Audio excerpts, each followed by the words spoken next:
of the United States of America and to the republic for which it stands, one nation, under God, indivisible, with liberty and justice for all.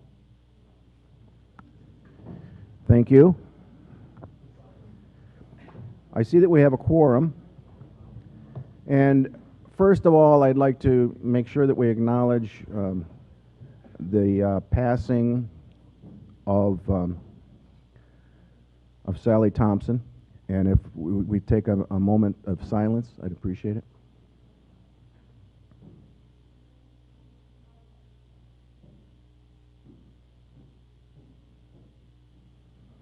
Thank you. And Sally was a strong member of the community and always a bright smile, and we'll miss her deeply. Do we have a report from closed session? No, Mr. President, there are no reports from closed session. Thank you. Sheriff's Department report.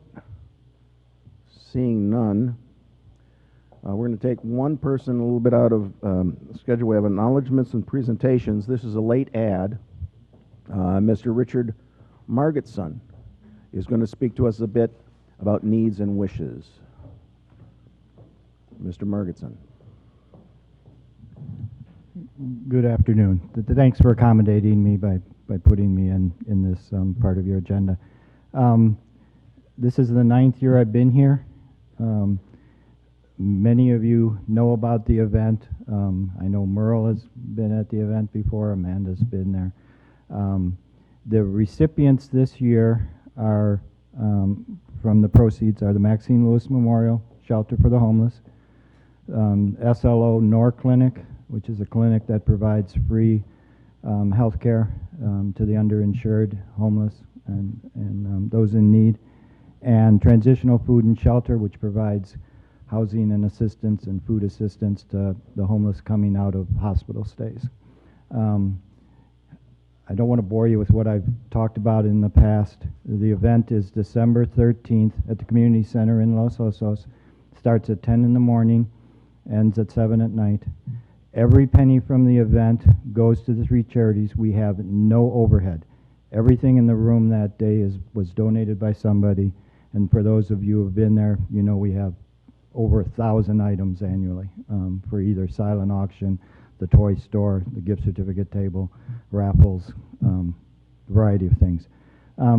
This year, every year it's a little hard to figure out how to motivate the public or to get people fired up about the event, and I was really struggling this year.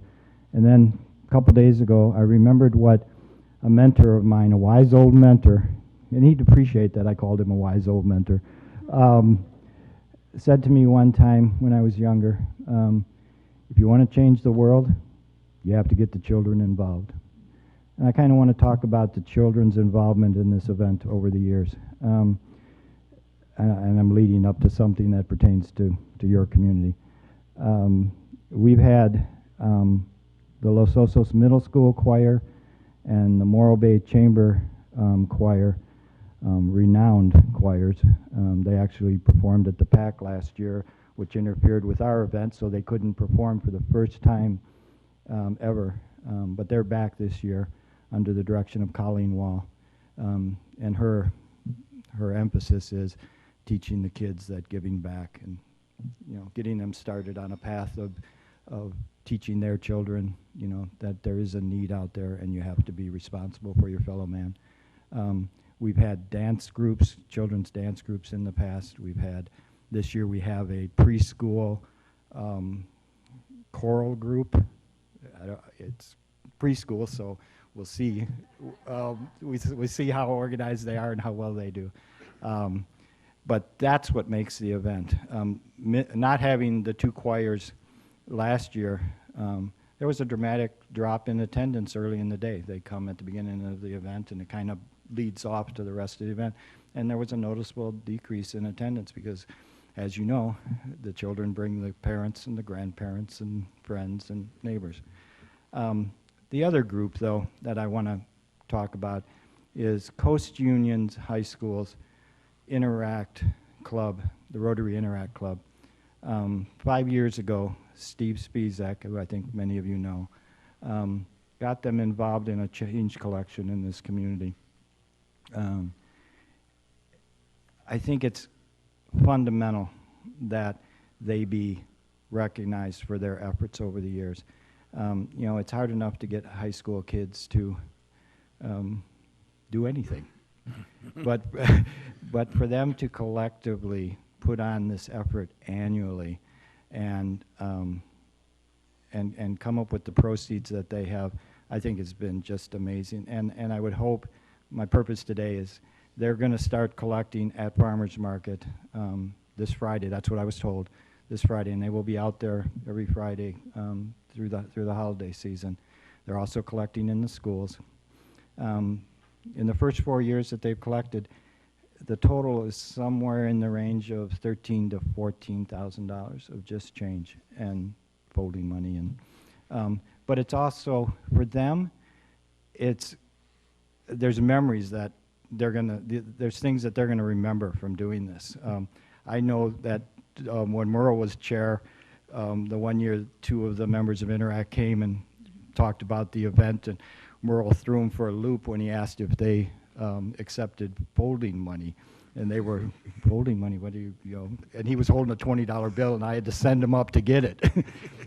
And they still talk about that. A couple of the girls that have actually graduated came back last year with the kids to present their coins the day of the event. We make a slot for them to come down with their jug and present on stage, and then we get the final total later because they continue to collect after the event. The first year they collected, they had the idea that they needed to change all the folding money into coin, and they actually filled a 5-gallon jug, more than a 5-gallon jug. They had to bring it in on a dolly.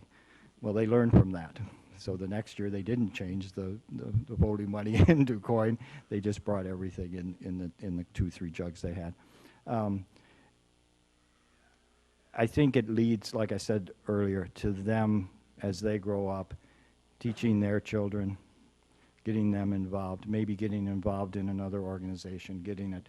I think it's the attendance of the Interact Club in this community has grown exponentially in the last few years. When I first got involved, I think they had maybe 20, 30 members. This last year, they had to actually move their meeting into the library at the high school because they have that many kids that want to be a part of the group. I encourage you to your little coin collections, you know, folding money, stop by and see them. Gives them the encouragement and the stories to tell later. The things I hear is, oh, you know, we had a lady come by the other day with a bag full of money or a coffee can of money. They still talk, a couple of them still talk about the first time somebody dropped a $100 bill in the jug. You know, those are the memories that they have. Help them, you know, with a hallmark moment this year. Please attend the event. It's a wonderful event. You've heard about it before. December 13th, Community Center in Los Osos. Again, all the proceeds go to the 3 charities. Hope to see you there. And I put flyers out on all your tables. I've left some in the back of the room. Hope to see you there. But please, support the children. They're doing an amazing job. Thank you, Richard. And thank you, Richard, for coming. I want to make sure everybody understands that this is something for the whole county. Los Osos is providing a lot of input and work on it, but this goes for the whole county. And yeah, I don't talk loud enough, is it? Anyhow, and if you want to do some Christmas shopping for your grandchildren, they have a whole Christmas store of toys that have been donated, new toys, all in nice wraps. So go there and buy there, and all of that money goes to this program, and you can do some of your Christmas shopping for grandkids and kids. Thank you. Anyhow, it's a great cause. We had over 425 toys last year, and every one of them went. So it's a great opportunity. Thank you again. thank you. Okay, agenda review, any additions, deletions, or pulled consent items? Okay, Director Robinette? I would just like to pull 7D so I can ask some questions later on. Okay, without objection, we can pull 7D. for discussion? Any other agenda reviews? Okay. Seeing none, we have a public comment period now. Our district clerk is putting timestamps on things now, which is excellent. And even though Teresa's was second, I was here before the district clerk was, and I know that Teresa McKinnon is first, followed by Mr. Ron Crummett. Oh, if you wanted to trade, fine. Mr. Ron Crummett, followed by Teresa McKinnon. I'm trying to avoid. She wants to get the blowhard out of the way first. I think. Thank you, Teresa. Well, first off, I'd like to say hearty congratulations to the two incumbents for running a fair campaign and a good campaign, and I think a decisive campaign. I'd also like to express our sincere condolences to Mike for your loss. We all feel it, and it's just a terrible thing at this time. I hope that you get support and the feeling of love from the community. Now I think the campaign is behind us. I think this is the time that it's good that we have some sort of a feeling of inclusion with all of the Cambria people that live here now. We can bury the hatchet and put away the war paint and start to think of some of the common denominators that we all love about Cambria. We all have come here for different reasons, but we serve the purpose in keeping this a very pristine and a lovely little place to visit and to live in and to have our kids and relatives and friends come up. There still will be trials, there still will be troubles and times, I know, as we work on this and keep this going. But I'm glad that we have a board that is thinking logically and working logically and is getting input from every Cambrian that wants to talk. And I think this atmosphere of inclusion was going to be very, very helpful. So thank you so much for your time. Thank you, Ron. Teresa McKinnon will be followed by Paul Carlson. I shouldn't have given my spot because he took some of what I was going to say, but that's all right. I wasn't called last time until the second session, and there were about 8 people here when I spoke, so I'm going to say a lot of what I was going to say before. The people I want to thank that are being abused are Tina Dickinson, Mary Webb, Elizabeth Bettenhausen, even Lou Blanc, even though he shouldn't have held the sign, Rick Hawley, and Jeff Hellman. They've been referred to as the crazies, the obstructionists, and the naysayers, among all kinds of other names. I think that the behavior on both sides is just very unprofessional. They've had some times when they should have been called on the carpet, and you've had some times, the board, when you weren't, it wasn't fair. So I would hope, as Ron says, that in the future, that the board is professional. If they don't like what someone says, that doesn't matter. If someone gets a little bit abusive or greatly abusive, that's part of the job. So, you know, I congratulate the people that won, and I think we all do, and we want to work together in the future. That's it. Thank you. Thank you. Paul Carlson is followed by Mark Kramer. Hi, my name is Paul Carlson, and I would like to thank everyone who has worked so hard on our emergency water supply project. This includes CCSD directors, Jerry Gruber and his staff.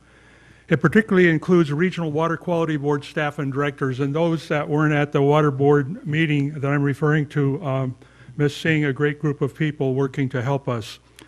These people put aside other pressing issues to fast track our project, and Additionally, CDM Smith, our consultant, displayed professionalism in answering the water board questions and therefore obtaining approval for our permits at the recent hearing.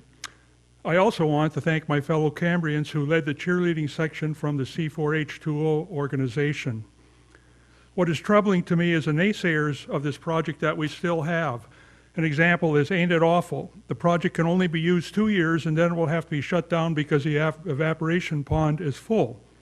That is one negative viewpoint. A positive viewpoint is that if it had to be used fully for 2 years, it was drastically needed, and without it, we would have been in far worse condition. Furthermore, if it had to be used for 2 years providing maximum water output, it would mean that there was little rain for 2 winters, and that itself would give some extra freeboard to the evaporation pond. Also, these extreme drought conditions would likely hasten evaporation, allowing additional project use. I have full faith in our decisively re-elected directors Jim Behringer and Mike Thompson.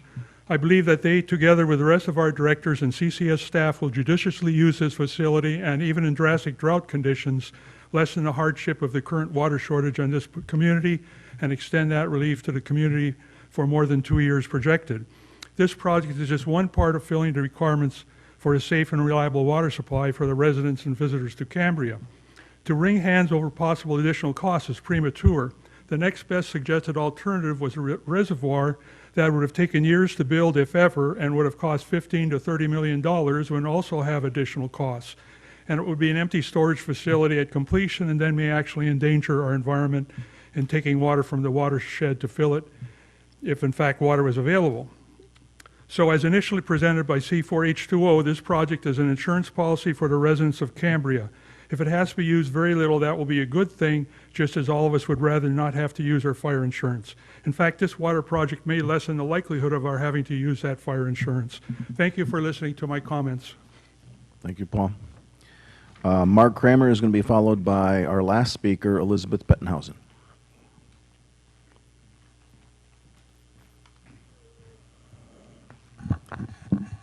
My name is Mark Kramer, co-founder of Cambrians for Water, whose membership is now over 700. Last week, we received our first water bill that reflects the financing and construction of the new water treatment plant. A typical two-family household using the allotted 8 units saw an additional charge of $31. This equates to $186 a year. On the assumption that the plant will be operating for 6 months each year during the dry season, we can expect an additional annual charge of $54. That will make the total annual cost for construction, financing, and operating the plant at $240 a year.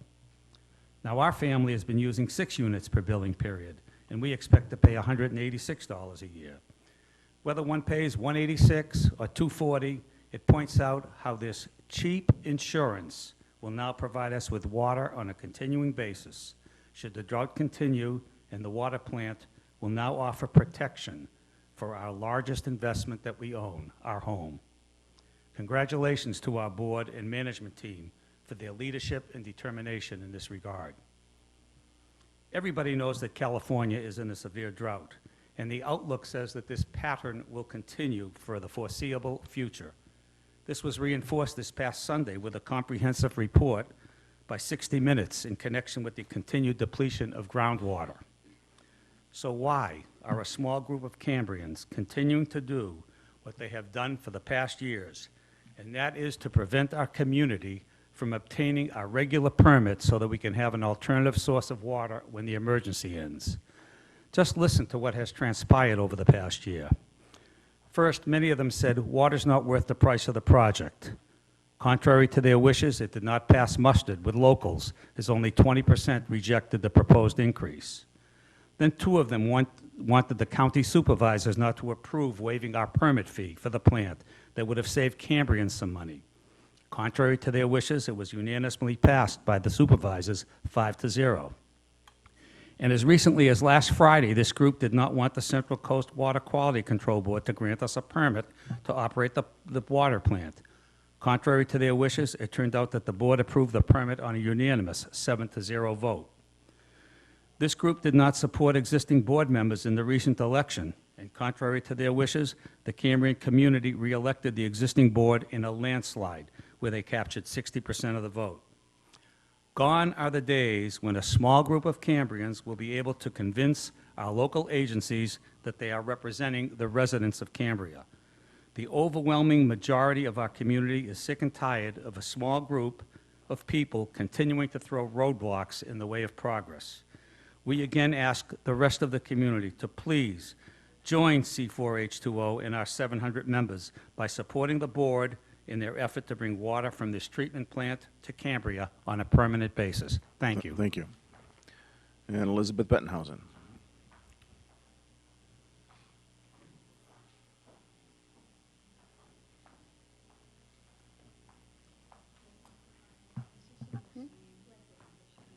Thank you.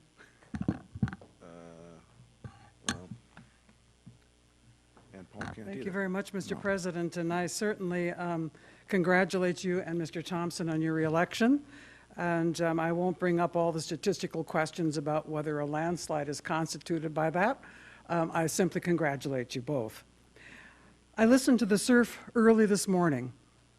It was about 4 a.m. when I woke up. The water hitting the rocks and sand reminded me of the news about the disease that has devastated the sea star population from Baja to Alaska. If you go to Schammel Park, when you walk south and when the surf and tide are pretty low, you can go across the beach to the rocks. You will see that the population of mussels and gooseneck barnacles are absolutely exploding. I would say that this is 1/1,000,000th maybe of what you'll see there. Mussels and barnacles. They're exploding because their major predator, the sea star, no longer lives there. The bright purple and orange of the sea stars no longer declares itself on those rocks, or at San Simeon, or Arroyo Laguna, or anywhere. Last year, the first graders at Cambria Grammar School wrote letters to the scientists who are studying the death of these sea stars. The students suggested many possible causes to investigate. Their imagination is wonderful in first grade. 2 days ago, as you know, the scientists from Cornell University published their study, and the evidence strongly suggests that the sea star-associated densovirus is causing the disintegration of the sea stars. A virus 18 to 23 nanometers in diameter is exercising power over thousands of miles of sea stars. This virus has been studied in sea stars. I found this dead one the other day, since the early 1940s. But what conditions all of a sudden make this virus explode in its power so destructively right now? And the answer is we don't know, and the scientists don't know. It could be that the ocean water is warming up, which you've noticed, I'm sure, here, that it is in the 60s for months. Or it could be the acidification of the ocean or the pollution of it. We don't know.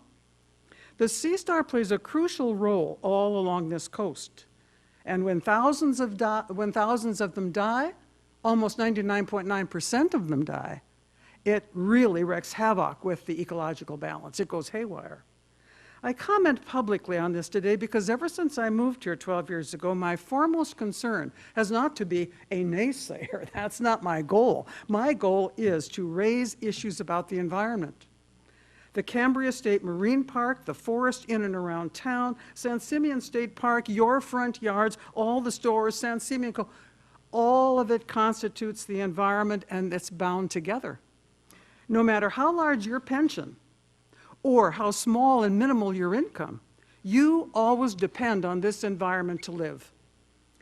I say no to actions that treat the environment as an appendix. I say no to actions that assume the ocean is infinitely productive of water for human use. And I say no to treating dimensions of the ecosystems as if they were commodities for us to consume if we've got the money. I say yes, however, and I close with these two sentences. I say yes to the growth of human awareness about the effects of our actions on the earth. And I say yes to helping children learn respect for sea stars and gooseneck barnacles and mussels and humans. I say yes to the need for all adults in Cambria and San Simeon and SLO County to study the environment more carefully and treat it more wisely. We humans are part of the environment, not actors and actresses who perform outside it and on it. I invite you, sir, Mr. President, speeding me on. I invite and urge you and all the others in the room in Cambria and San Simeon to say yes every day, respectfully say yes to our home, which includes us and sea stars. Thank you. That concludes our public speaking. Teresa, did you want to say something very quickly? Or was it a different item? No, I filled in another one. Okay. If you want a second time, if you want to be brief. This is the second time. Yeah, please, Yeah. brief. I just stood up here and said, they won the election, the blue shirt. I'll call them the blue shirts now since they're calling Okay. the other people Okay. something else. It's done. Thank you. I think they should. Thank you. I agree. I get 3 minutes now, don't I? No. You had your 3 minutes. This is you can't speak twice in the same period. Oh, This you is can't? Number 5. Okay. No, but thank you. Well, anyway. I'd suggest that the name calling stop. I agree. So Okay. thank you for your comment. Now we'll move on to General Manager's report. Thank you, 6. Thank you, President Berenger and board members. I'm just going to briefly go over a few key points in my general manager's report and just present the other department manager reports to you. If you have any questions, just go ahead and ask me or my staff at that time. I'd like to thank Tracy Fuller. Tracy was hired as an interim finance manager. She's helped us in a lot of important things, and that's the Prop 218 and the acquisition of our loan for our emergency water supply project. Tracy's last day will be November 21st, and so I'd like to publicly acknowledge Tracy for all her hard work and stepping into some pretty big challenges, and she's done a really good job. I'm also happy to welcome Patrick O'Reilly, and he is our new finance manager. He is going to be observing today. Patrick, you want to stand up and just say hi? But he's our new finance manager. Patrick brings a wealth of knowledge from the municipal side of finances, and so he's going to be a great asset to the organization, and just welcome him on board. Just a few other things. I indicated that before this report was done, that we'd be going to the Regional Water Quality Control Board regarding our Title 22 and Title 27 permits. As indicated earlier by public speakers, that the Regional Water Quality Control Board unanimously passed that Title 22 and Title 27 permit without any conditions, and they were very complimentary. I want everybody in Cambria to know they're very complimentary of all the residents and all the businesses and all the visitors for the incredible job that we've done regarding conservation. It was a long process. It was about a 7.5 hour process, and again, I would like to acknowledge the Regional Water Quality Control Board. They worked as regulators, but they also worked as facilitators, and to get us this process done and completed. So thank you on that. I was asked to reach out to an organization in San Luis Obispo County called Spokes. We have joined Spokes.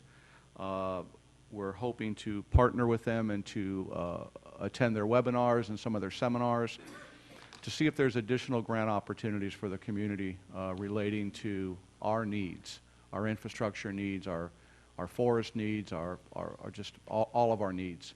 And so as things slow down a little bit, I'm looking forward to my staff and I engaging them and looking for additional grant opportunities for the community of Cambria and helping us get some of the things done that we need to get done. That's everything that I wanted just to cover in my manager's report. All the other managers' reports are attached. If there's any questions regarding those, I'd be more than happy to answer them. One thing that we did include in the finance manager's report, just really quickly, is a revised sheet that's in color that shows the proceeds as of October 31st, 2014, our net worth, if you will, and that reflects the proceeds from the loan. And so the one in your packet does not represent, it doesn't say anything about the loan, but it shows that the amounts for the loans.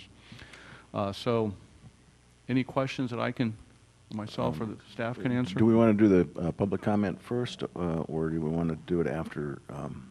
I think I'd be interested in the public comment on, I've got 2 slips for public comment for item 6. I have 3. Tony Church, followed by Elizabeth Bettenhausen. That way we get them. Good afternoon, directors. I know that the general manager has been extremely busy, but I wish to point out that I still have not received any answers to the questions I posed at your October meeting. I hope to have these answered soon. I have read the report submitted for this meeting, and I was surprised to see no reference to an incident that occurred on Sunday, the 2nd of November. At approximately 2 p.m., my wife and I noticed a lack of water pressure at our house on Ernest Place. In fact, shortly after that time, we had no water at all. After checking for leaks and not finding any, I checked our water meter and noticed that it was in fact showing signs of a reverse flow. After trying unsuccessfully to contact a plumber, and after about 3 hours had passed, the water pressure returned. Having concerns, we arranged for Jeff Smith to come by our house on Monday, and he was able to assure us that nothing was wrong. Thankfully, he did not charge us. After a visit to the CCSD offices, I learned that there was some sort of computer malfunction, which I believe led to a water tank draining, thus leading to a loss of water pressure. What concerns me is the possibility of water cross-contamination, as my meter showed a reverse flow, albeit very slight. Should I be concerned, and should this incident have been reported to the Water Board? Thank you. Thank you. Elizabeth Bettenhausen is followed by Art Chapman.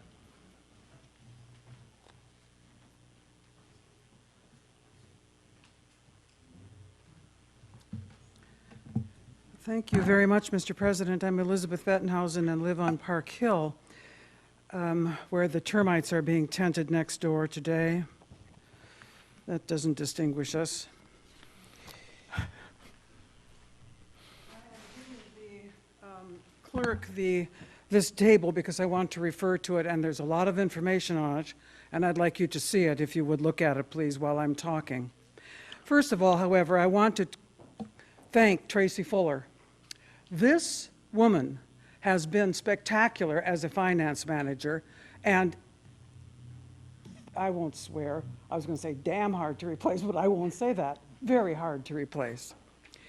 I wish you well, sir. Welcome. Now, money. A lot of my letters haven't been answered. There is one thing that Ms. Fuller, though, has put in this new budget that we'll get to at the end of the meeting, and I want to thank her again for answering some of my questions. The letters I sent to you, Mr. President, the letters I sent to the board, the letters I sent twice, everybody, to Mr. Gruber, I haven't heard answers on any of them yet. So I'm still waiting patiently 2 months later. But I want to point out to you one question and then this table. I'd like to know for what permit you have sent to the Army Corps of Engineers. You have asked them for a permit. I would like to know what that's all about with the Army Corps of Engineers. But I turn now to this table. I have created it from all of the documents that pertain to the emergency water supply. I am not against the project, but I'd like to know what it is I'm not against. And this shows you that in the official documents that pertain to this water supply, you do not have consistent results on what the thing is supposed to do. At the meeting, at which I was on Friday, I told them about the pocket gophers, which I find just immensely amusing. I'll spare you. I was at that meeting, and certainly they had plausible, wonderful things to say about us in Cambria, but they also pointed out that the statistics were rather weak. And one thing they didn't know was what would actually be produced. In one document, the top document here, It says that this project will give us 337 acre-feet of water every 6 months. The initial study you didn't approve says we will get 344 acre-feet. I'm way on the right-hand side here, every 6 months. But if you look at the questions and answers that are now on your website, it says we'll get 240 acre-feet per 6 months. If you look at the emergency permit and the county development permit that you're still working on, it also says we're going to get 240 acre-feet per 6 months, etc. There is no agreement here, friends, and I want to point out one final aspect of this. If you look at the membrane filtrate that will be fed into the lagoon, the crucial thing that you're trying to do environmentally, you always say, you will discover that it is way understated from what your publicity usually says about how much is going into the lagoon. Please conclude your remarks. I conclude my remarks by asking that you think again about what I said initially in my public comment and pay great attention to the well-being both of the steelhead and maybe even the pocket gopher. Thank you. And Art Chapman. You're welcome.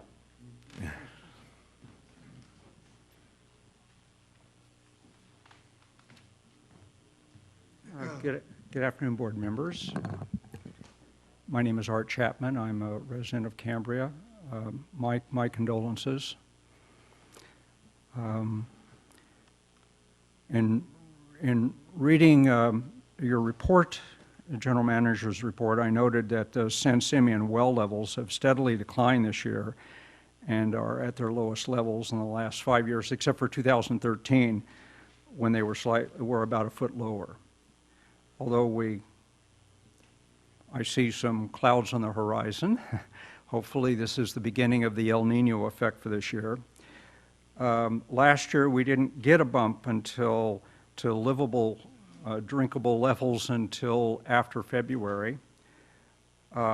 We now see wild fluctuations occurring in the weather in the entire U.S. and the world. And it is affecting California as well. However, I'm relieved that we now have a state-of-the-art advanced water treatment plant that will be able to provide us with an emergency water supply during the dry times. I believe we are now a prudent community that is in control of its own water future. As to the plant and the opportunity to re-water the lagoon, I believe this is an important move to improve the ecology and the environment for those endangered species that depend upon it, especially the steelhead. We're learning that lagoons are a critical habitat for the smolt to begin putting on bulk and preparing themselves to return to the sea. And approximately 80% of those smolt live and develop in the lagoon itself, not in the stream, but in the lagoon. And if we improve that ecology for those endangered species during the dry times, it will have a measurable effect for the environment for those conditions. Thank you. Thank you. All right, I'll bring that. Any questions for the director back to the board? We'll start on my left, Director Rice. Okay, a couple of things. First, I noticed in one of the reports that we're stepping up reaction on the leak list, and I'm really glad to see that. I appreciate the fact that, especially since we still are low on water because we haven't had enough rain yet, and the water supply project isn't producing yet, that it's important that we get a handle on those. So I appreciate you doing that work. I'm glad to see we're still tracking the retrofits. I would like to see a bit of a change in that going forward, but I think that's something that the Ad hoc Conservation Committee, as it ends up getting constituted for next year, can address. I have to say I too, as somebody from the public said, I think it was Teresa or Elizabeth, about the clarity of the financial reports. We've definitely seen some improvement with Tracy here, and I'm looking forward to working with Patrick on this, because right now this report in this packet and in prior packets is about as clear as mud on the emergency water supply. I can't seem to make the numbers match. There's a different number for all these different things. It needs to be much more clear, or it's going to be difficult for me to do my job as a board member, because I have a fiduciary responsibility to make sure that the money that we get in taxes and in rates and fees is all accounted for and spent appropriately, and I can't do that right now. There's not even there's no balance sheet. I can't tell what our cash flow is at all. Since I've joined the board, I've been asking for something that is a better report, and if it's not possible to produce such a report in the software we're currently using, let's get off of that software onto one that can do it, because there are plenty of boards in this state that get complete reports every single month that allow the board to see what the cash flow is. We get an expenditure report. We get a report on what we have in our LAIF account and large expenditures. But it's really hard for me to tell how our cash flow is. I know we only get, because the billing is every other month, so we have kind of an ebb and flow in that, and we don't get property taxes all the time. I would like to know how bad it is or how good it is that we're doing on the cash flow. I also can't tell by department how much is being spent. That's great in the budget. And if we do a budget review, or if we have an update to the budget mid-year, that's great, and I can see it by department. But as far as monthly reports, it's almost impossible for me to tell how we're doing. And I'm thankful for a lot of the changes that have happened that have made things a lot more clear. We can now see for the retiree health benefits, it's much more clear how many retirees that we're paying health benefits for, and that's great. I think there's a lot of other changes that are going on, and I look forward to moving forward with a lot of those things with the new finance director. And I'm hoping that maybe we can, maybe have a small committee. But if the problem is partly the software is why we can't get the data in or the data out in a way that is timely and useful, we need to be changing the software, because there's plenty of solutions out there, and we have a very old one that is possibly causing us to not be able to follow the money, which is, I think, a really important part of our job. We should be able to have a snapshot of what the fiscal reality of the district is on a monthly basis, and we're not getting it still. And that is no fault of really any particular person, and I'm not looking to lay blame. I'm looking to move forward so that we can get that, because that's really what it comes down to. I think that's all I have at the moment, except that I do very much want to commend Mr. Gruber for the hard work that he's done. It's been a very stressful, it's been a very stressful year for everybody, and there's a lot of hard work. Bob Greshams gave me a tour of the facility, and he also is doing a really fantastic job, considering that we've put all of our attention on this one thing. I'm looking forward to having more time to do other things that the district does, because we do more than provide water. So I'm looking forward to seeing that moving forward. Thank you. Director Robinette, did you have something?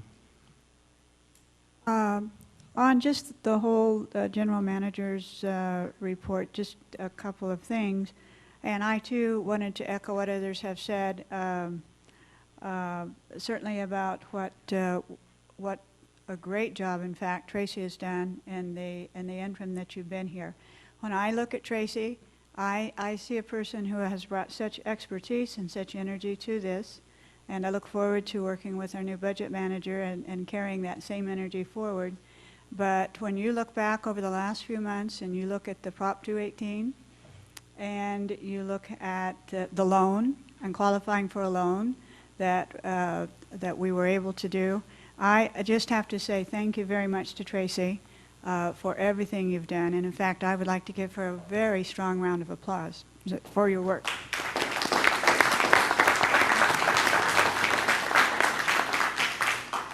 And I think other things will come up during our meeting, so I don't have too much more. Let me just look.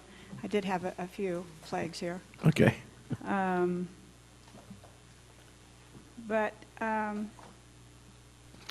was going to bring up now, too, also, a couple of the reports reminded me of when we were, I'm looking at the one on page 9 of what we have here, and it's the Administrative Services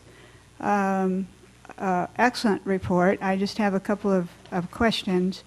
I was interested in talking about surcharges. On there, it talked about we had 384 accounts with surcharges, and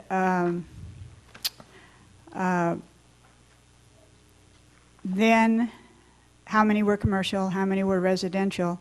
And I do want to bring up this thing. In fact, it came up a couple of times the last month.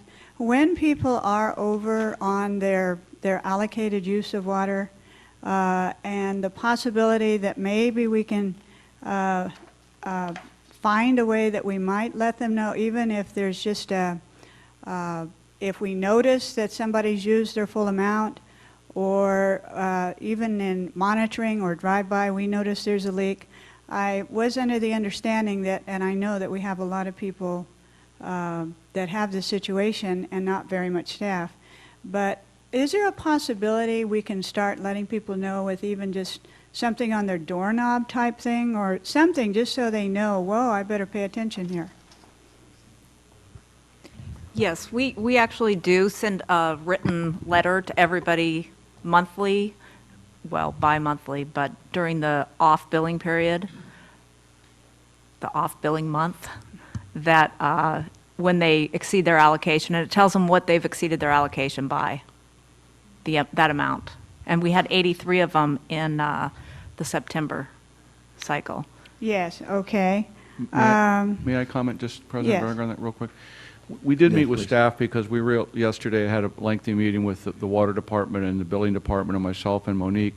And so above and beyond what Monique just talked about is that the guys out in the field now are also making an effort to contact the residents if they see that there has been, and so there's not that month or 2 month delay now, but they're actually getting out of the vehicles and trying to make contact with them if they indicate that there's been more use than previously, like say a 10 unit differential. So that's part of our, improving our customer service, is going out and reaching out and making contact with them.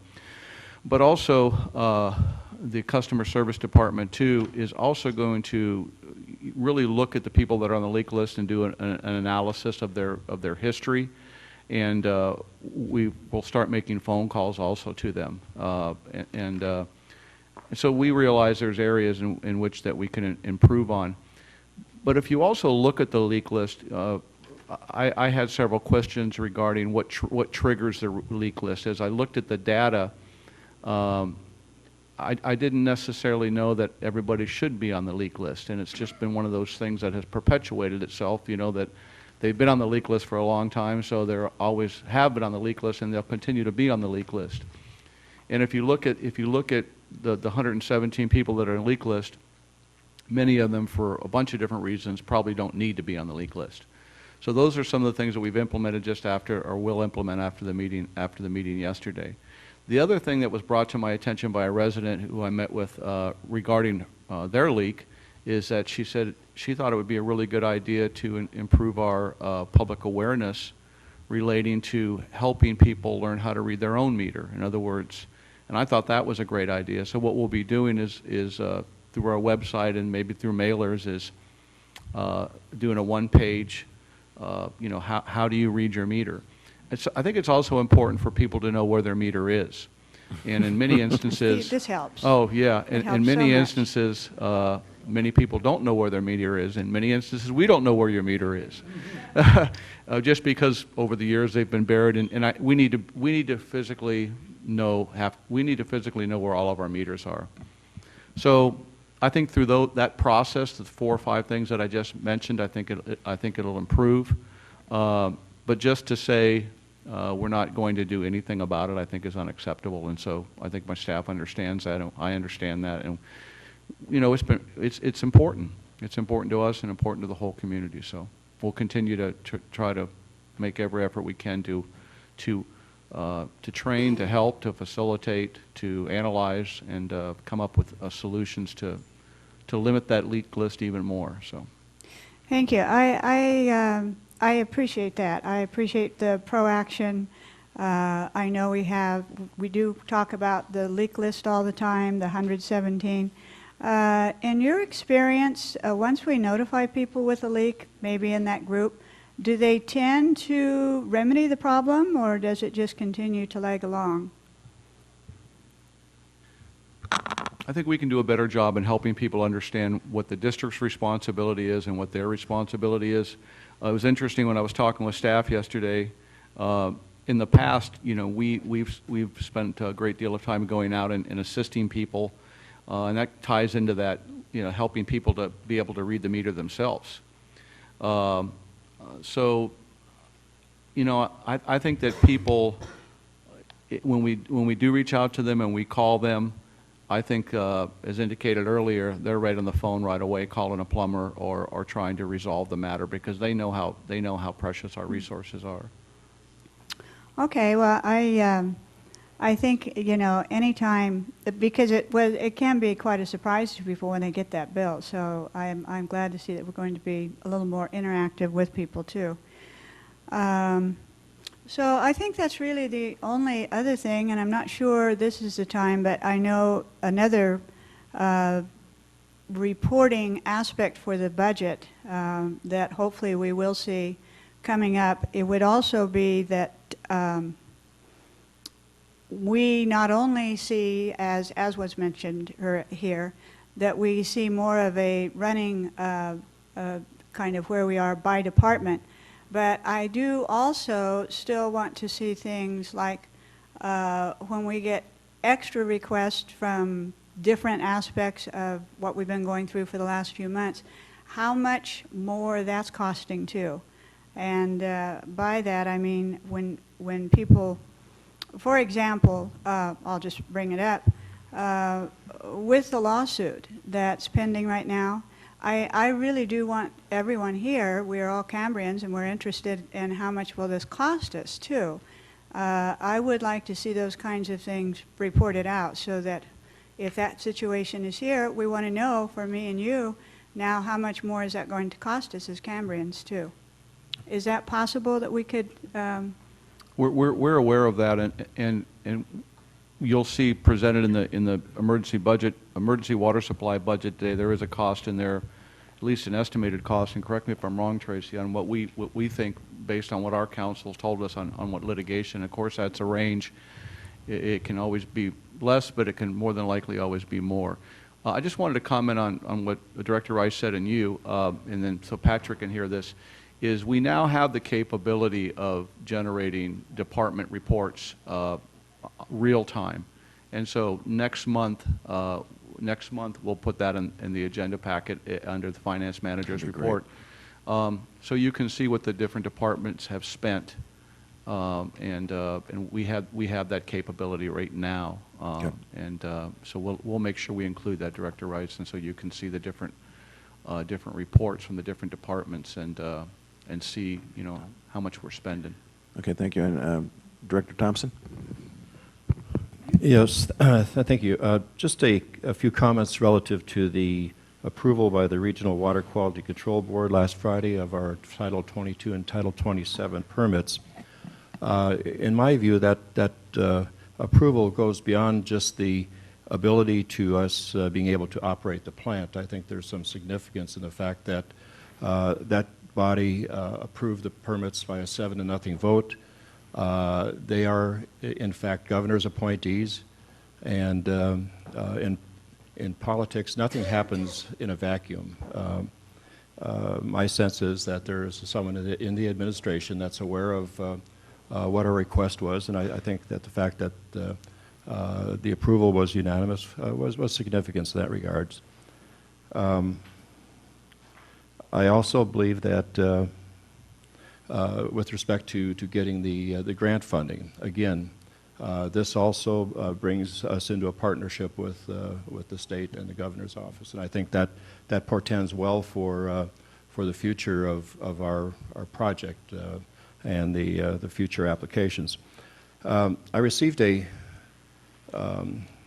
copy of the San Diego newspaper from a constituent who, and it's dated, if I can find it, October 12th, and it has a very extensive article on the drought and its impact upon San Diego and what things look like in the future. And they talk about the fact that the city of San Diego plans to build a water purification plant, and that envisions producing 83 million gallons of drinking water per day by 2035. They also talk about the desalination plant slated to open next year in Carlsbad, and how much that's going to be helpful to them in terms of the drought.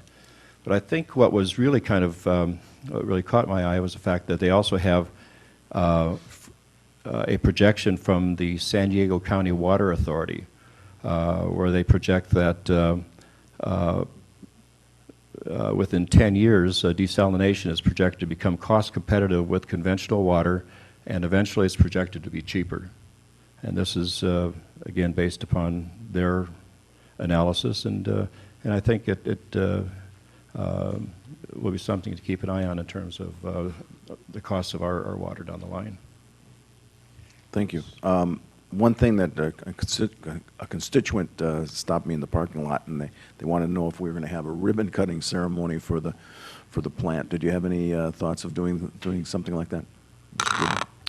I think it's a really good idea. What we would ask, though, staff would ask, is that we have enough advance notice so we could make the proper notification to the dignitaries that have been supportive of this, knowing that their schedule's really busy. So we support it. We even, thought maybe on an ongoing basis provide a certain amount of residence tours, or whoever wanted to, maybe once a month or so, and allow up to 20 and have a sign-up type of thing. So it's an ongoing educational opportunity in addition to the initial ribbon cutting. But we support it. Just tell us when you guys want to do it, and we thought even maybe a barbecue type thing out there or something like that. Maybe early December after the holidays. Yeah, and when we're actually producing water. I think the last Friday was a milestone, and I wasn't involved in all the ad hoc committee meetings, of course, but I think that a lot of the credit goes to Mr. Clift and Gil Robinette on working on the Water Resources Ad Hoc Committee.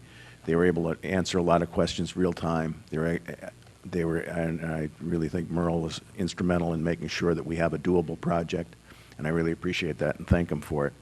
And of course, Jerry Gruber and Bob Gressens, our two guys on the team, really did a great job, and I just want to say thank you for that.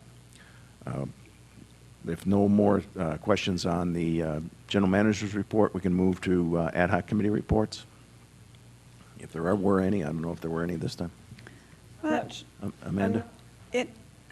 Sorry, I'm not sure if it counts as ad hoc committee, but I did attend a North Coast Advisory Council. If the board would like a report.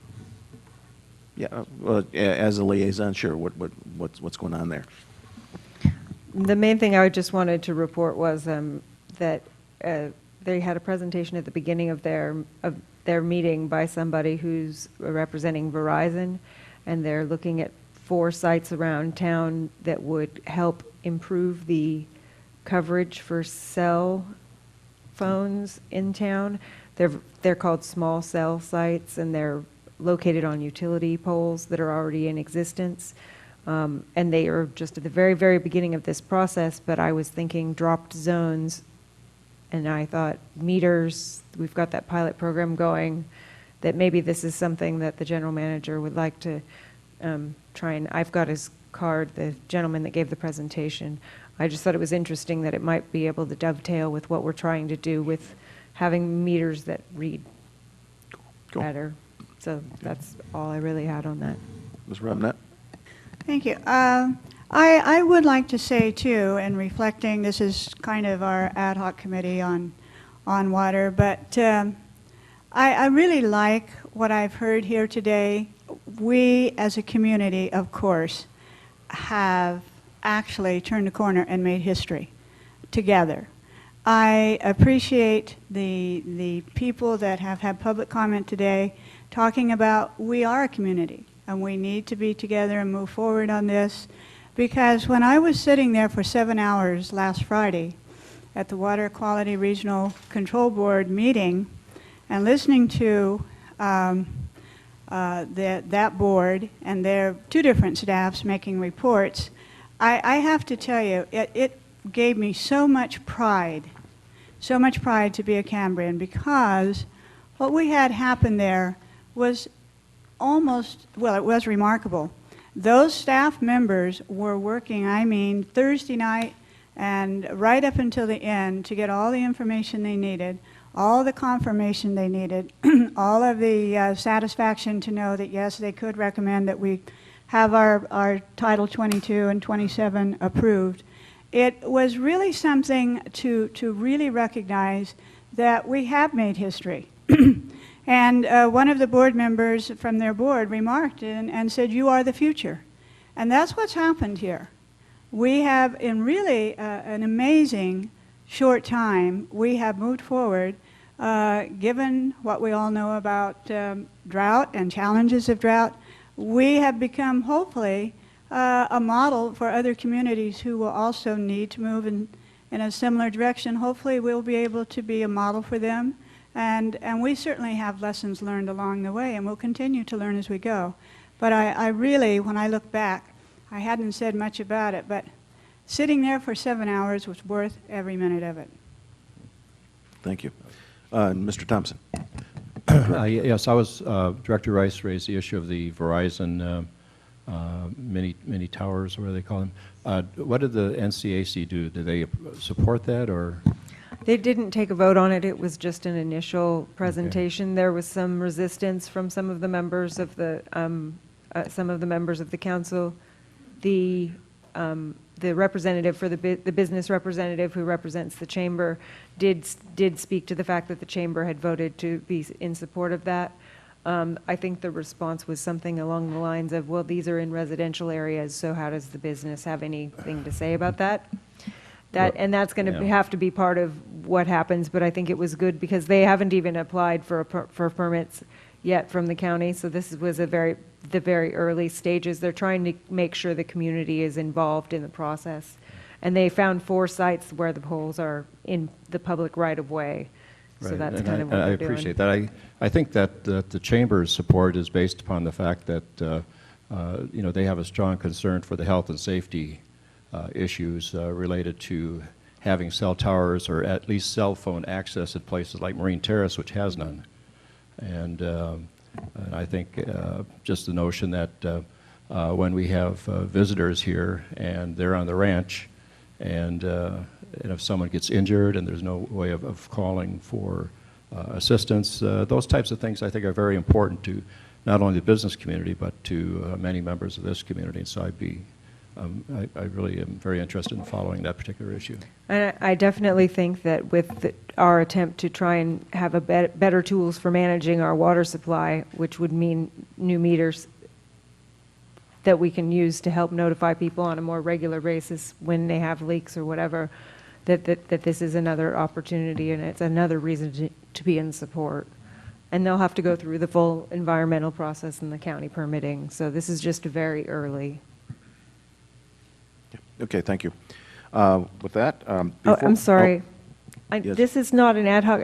I have a little bit of, I want to stay on this topic being ad hoc committees, but there is no place for me to do these reports either about the NCAC or the Forest Committee, and there are some things as a representative, I believe this board said that I'm the representative for the board on the Forest Committee, that I would we don't have any place on the agenda for that. So I will defer, but I would like to, at some point, have a discussion about that. Maybe it's a future agenda item or something. Good point. I think that next year we can have the new president set something up that makes it more big, because it is true. I've had some discussions with the general manager that we should have liaisons with the agencies and with the government bodies, and we should have an opportunity, if we in fact do ex parte discussions with Cacho's office or whatever, or we should be able to have a way of reporting that to the public, and so I think that could be the next president can take care of that. And not just the public, but the rest of the board, Rest of the board, right, for so we heaven's understand sakes. that. And Right. we have in our bylaws, it says that if we are compensated for a meeting that we attend as a board member, we have to make a report on it. from it. Okay. So. Yes. Okay. Well, thank you. Before we go to item 7, the consent agenda, we have pulled item D, but before we move and/or approve the consent agenda, I have 4 slips of people wishing to speak on 7C.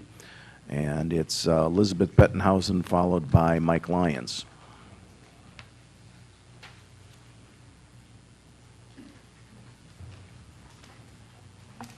Thank you very much, Mr. President. I'm Elizabeth Bettenhausen from Cambria, and I am very happy finally to see a report from one of your closed sessions on this. I know that it's been going on for months, that you've been evaluating or whatever you do with the evergreen contract with the general manager. I don't quite understand the deciduous or evergreen understanding of all that. And my only other comment, I will be extraordinarily brief, I urge you to look at the Dilbert cartoon today. Thank you. Thank you. Mike Lyons is followed by Paul Carlson. I don't pretend to know the inner workings of the staff of the CCSD, but I can see as an outsider that the proof is there.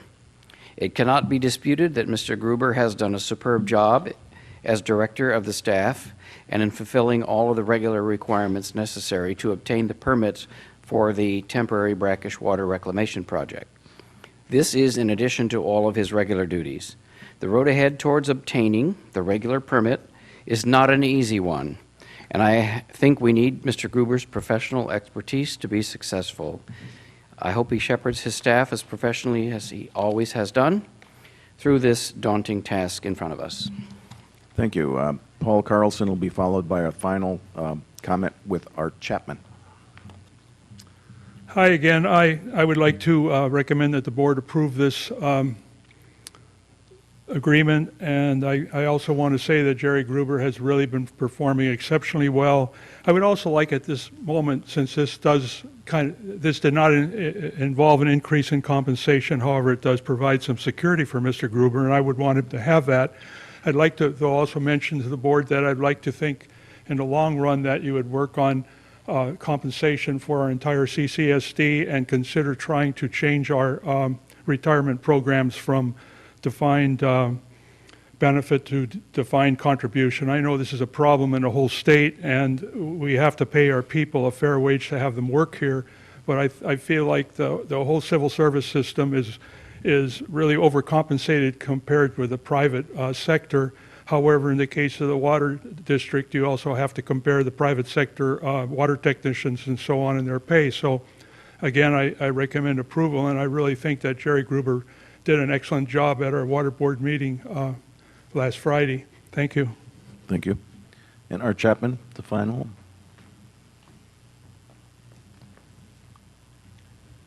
My name is Art Chapman. I'm a Cambria resident. The proof is in the pudding. Jerry Gruber's done a great job for this community in leading this process during a very turbulent time. And we can be proud that we now have an advanced water treatment plant. He's successfully followed the board's direction, and he's brought it in on time, and we hope on budget. Proof's always in the pudding.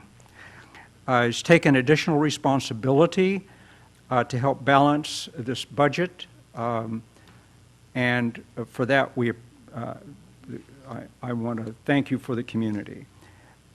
He deserves the community support and the board's confidence, and I note this amendment does not increase Mr. Gruber's pay. Mr. Gruber's job is secure only as 3 votes on any CCSD meeting day. And we know that this can be a very highly politically charged process. All we have to do is look at Mr. Gruber's predecessor. He has to live under great uncertainty in doing this job. This change gives Mr. Gruber a small increase in job security without a current cost to the community in our budget. And so I urge you to approve this amendment. Thank you. With that said, I'll entertain a motion for the... What about D? No, D, we pulled D, but we'll... So we're going to vote first? Yeah, we're going to vote on the consent agenda, and then we'll discuss D. That's All what the right. bylaws say, right, Amanda? Right. So we're approving it now? It's true. I move that we approve the consent agenda minus 7D. And I second. And Mr. President, that reflects the revised resolution that was passed out for item 7F, Resolution 45, 2014. So included. Still seconding. It's You wanna over see here. that? That's right.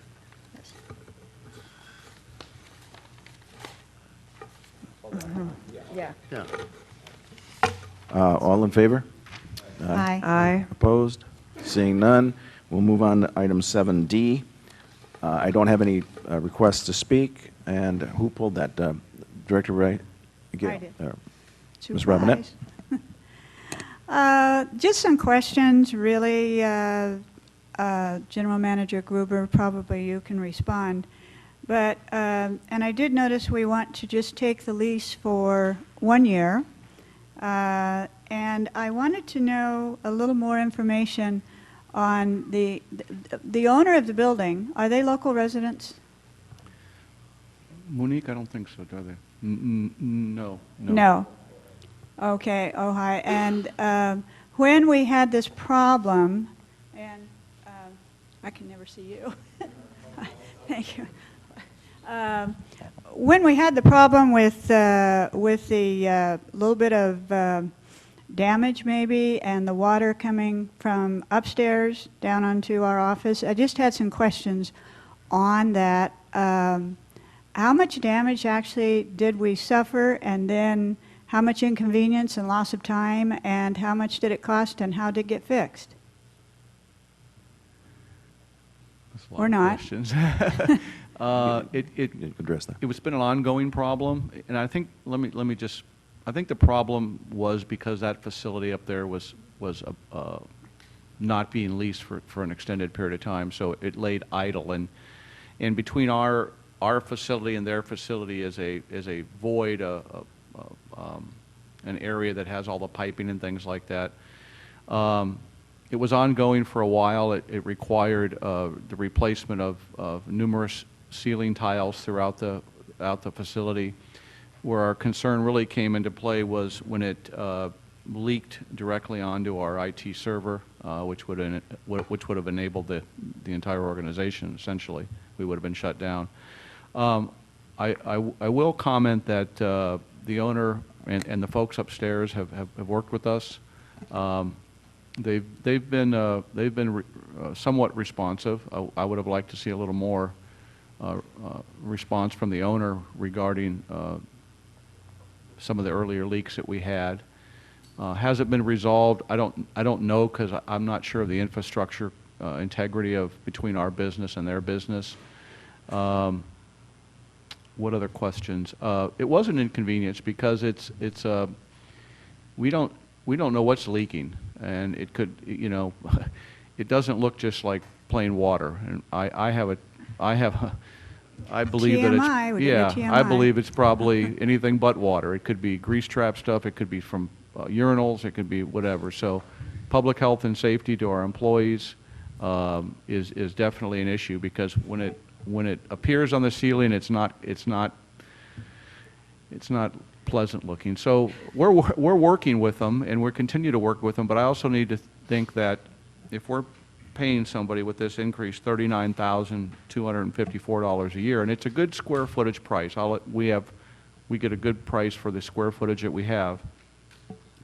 That part of our organizational strategic plan, as we talk about the entire organization, all our different departments, we may want to consider incorporating, where do we see ourselves in 5 years? Not that I'm in a hurry to go out and buy something or build something, but the question that we need to ask ourselves is, in a long run, could we secure an asset for the community versus paying a landlord? So those are the conversations I want to have when we start talking about the organization from a strategic standpoint and those type of things. But we're working nice. But I think it sends a message that we're not willing to do the 2 years until we have some assurances that our concerns are being addressed.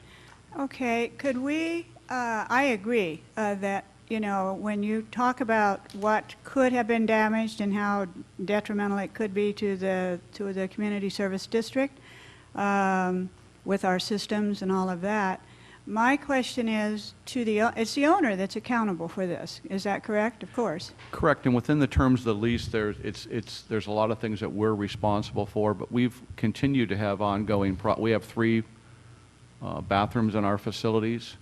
We've had continuous problems with those, and so it's not just what's from leaking what's above, but it's the infrastructure below our office that is having problems, and so it's much more than just what's indicated here in the staff report. Well, could we put this even on the year under more of a conditional agreement that, first of all, we have to have assurance that what is causing that leak and that the owner remedy it rather than guessing?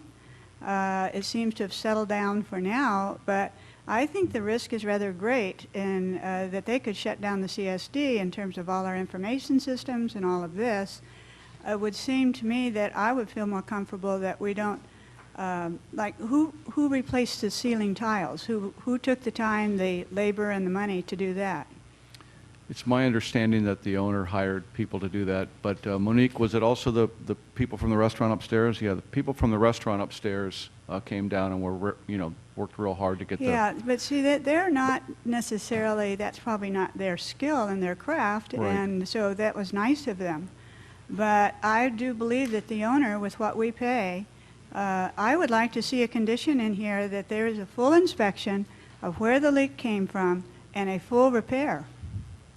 And then, if we feel satisfied that we're operating in a building that's not going to put us at risk of damaging our system, then I say, of course, a year's lease would be good to reflect after a year. Can that be done, David?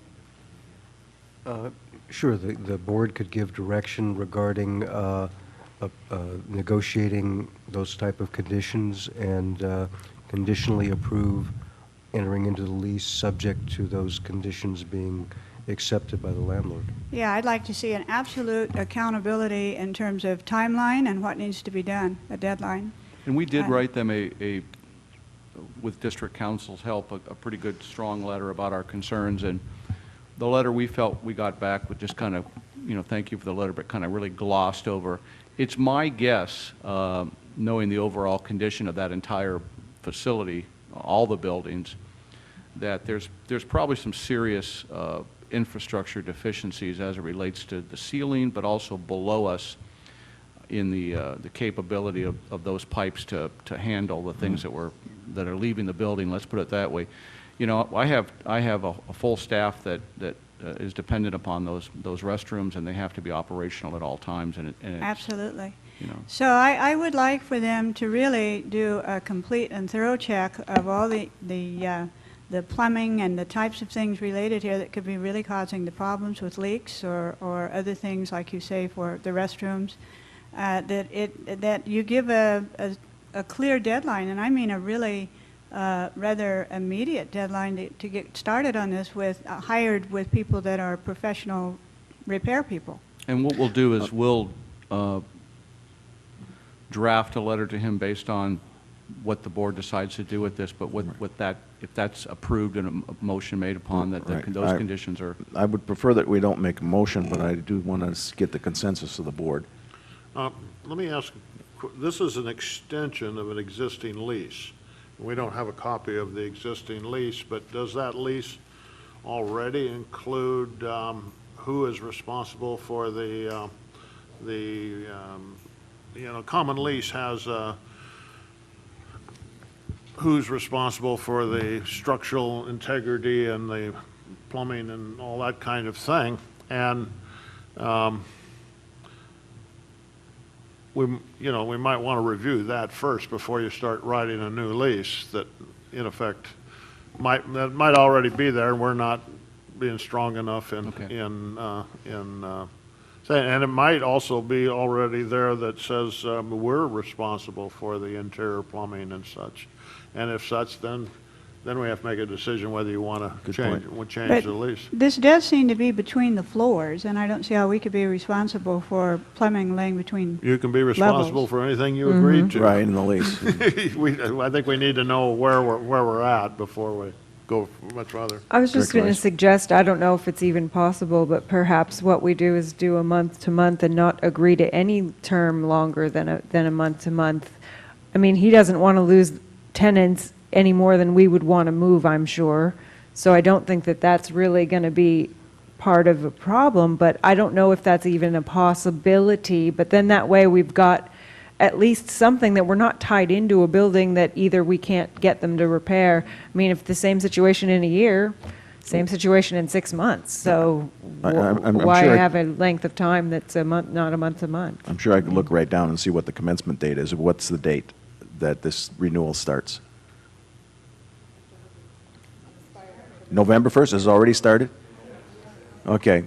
Yeah, so I think that if we notify the landlord that we're going to go month to month until we have, the board is comfortable with a longer period of time, I think that would serve our needs. And because really, if you don't have the original lease here for us to look at, we're kind of impotent from that perspective. So is that the I'd be consensus of the comfortable with board that direction. That the direction is Well- we continue month to month until bring Probably it up next month? Probably the lease already says that too, that when it's a common clause in the lease that says that, it becomes automatically month to month. Unless extended. for Less longer. extended. Okay.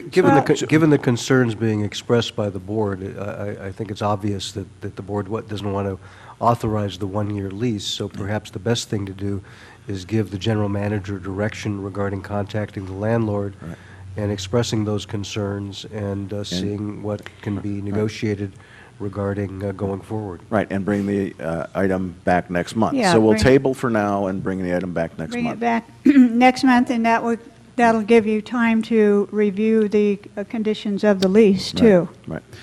Okay, with that said, we'll just move on to item 9A. We'll have the general manager introduce the subject, then we have two slips for people to speak, and then we'll bring it back to the board. General manager.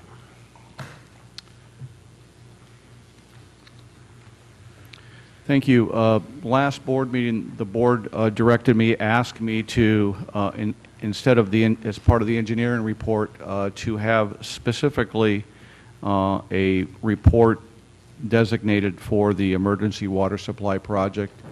We think that's a good idea. We don't have a PowerPoint presentation, but we would like to at least bring you up to date. I think we've done a pretty good job in keeping the board apprised and the community apprised on the progress that's being made through press releases and also through our website, and then emails just bringing the board up to date on what's going on. But is Bob here? Do I see Bob? Yeah, Bob's here. Yeah, Bob's here. So if it would be okay with the board president, I'd just like to have Bob bring you up to date on the current water project.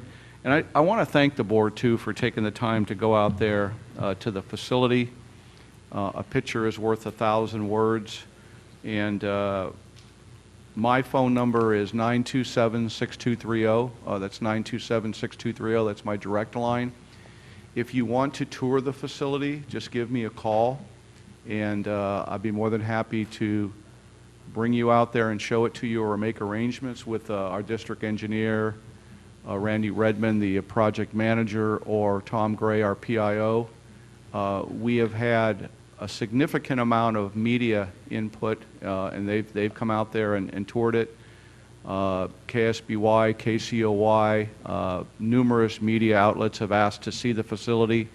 We haven't been able to accommodate them all because of our schedule, and but with that, I'll turn it over to Bob, and he has a brief update on the project, and we'll answer any questions at that time. Thanks.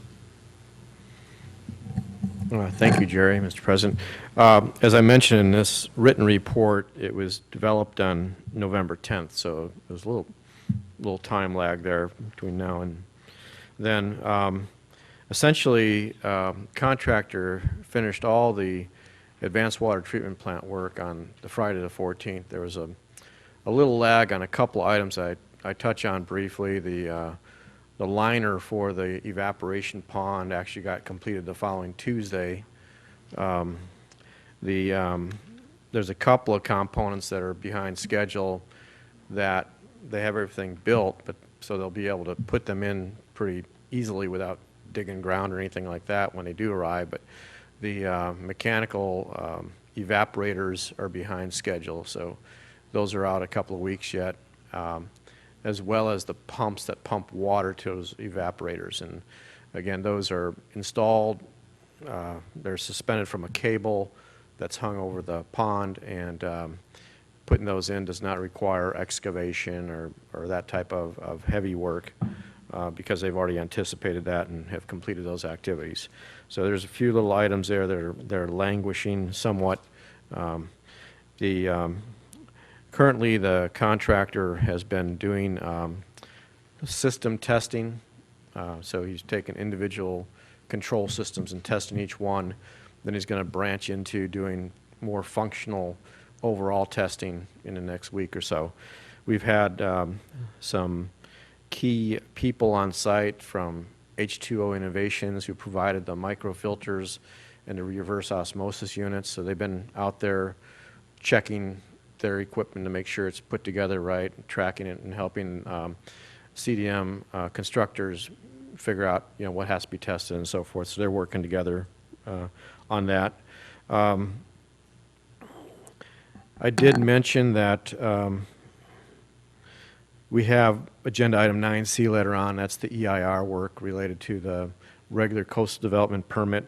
On November 7th, I did send a letter to the county telling them that we needed another extension of time beyond their current deadline for the regular coastal development permit on the project. So we had submitted that, I think, back in June originally. There are a number of environmental questions that the county posed that'll be answered by that EIR process. So that letter gives them an update on all the items they requested in their original completeness review letter, but also asked for 180 days additional time so we can get to work on the EIR, which is, again, part of 9C in today's agenda. Of course, you've already heard about the November 14th regional board meeting, so I won't repeat that. We've covered that further. That was a great accomplishment to get those two permits in place. I've given you a cost table in here to recap some of the items that are we knew about, some that are still pending, that we're still getting some costs together on. I've covered the high points here. I can get into any details you wish to discuss on that, but I won't bog you down with the details at this point in time. And lastly, the county did mention that the Prop 84 grant amount that we're in the running for, there's been some tentative noticing on that about the award, is the $1.96 million figure. And that may change depending on some discussions that are still ongoing, but hopefully if it did change, it might go up a little bit depending on what happens. And that's about it. We're still scrambling a lot on, we're very busy, getting the test done, responding to last minute questions and requests that are coming up. So I'll close on that at this point, unless you had some detailed questions. That's good. We'll for bring me. it back to the board in a minute. We have two requests to speak, Mr. Crosby Schwartz, and followed by Elizabeth Bettenhausen.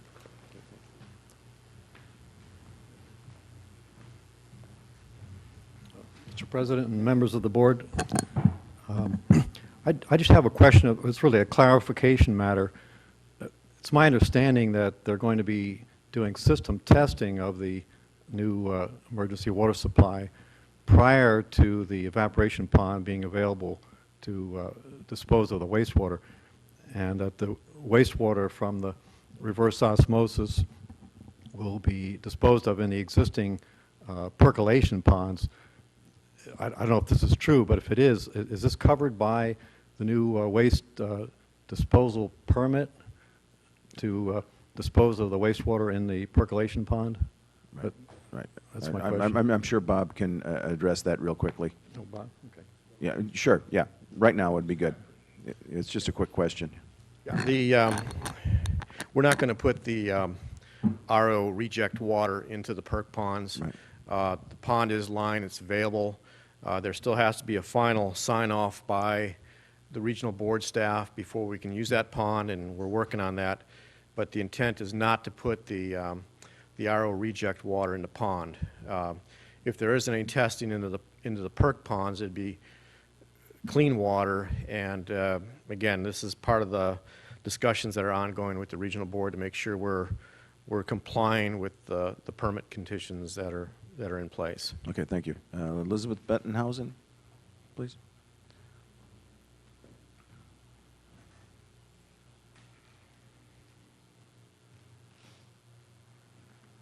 Thank you, Mr. President. I was just remembering my 8th grade civics teacher.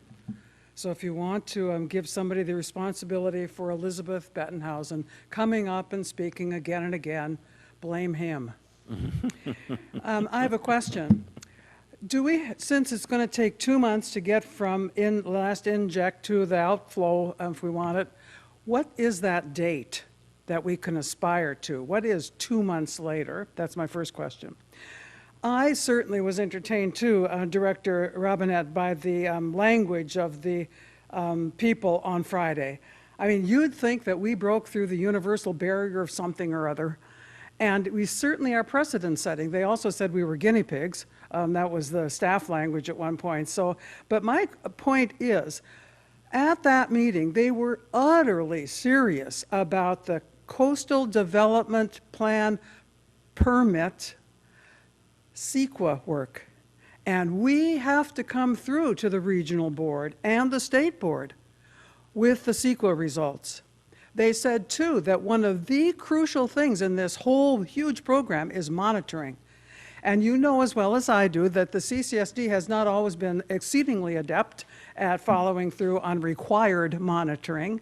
So I urge you to pay attention in your oversight role, dear board, on the monitoring quality for this project. You know that I certainly agree that the PIO, that Mr. Gray has certainly been getting the public information out much better than the vacuity we encountered before his appointment.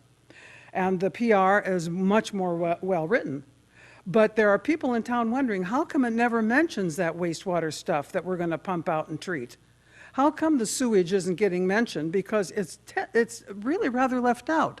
And if you recall one of your meetings about 1.5 years ago, the CDM Smith people told us that if the drought gets more and more serious, we're going to have to use more percolation pond water to feed into this treatment plant. So I think candor with the community about toilet to tap is absolutely essential, even if CDM Smith cannot give us the proportionality of the 3 elements: fresh water, brackish, and percolation pond sewage treated water.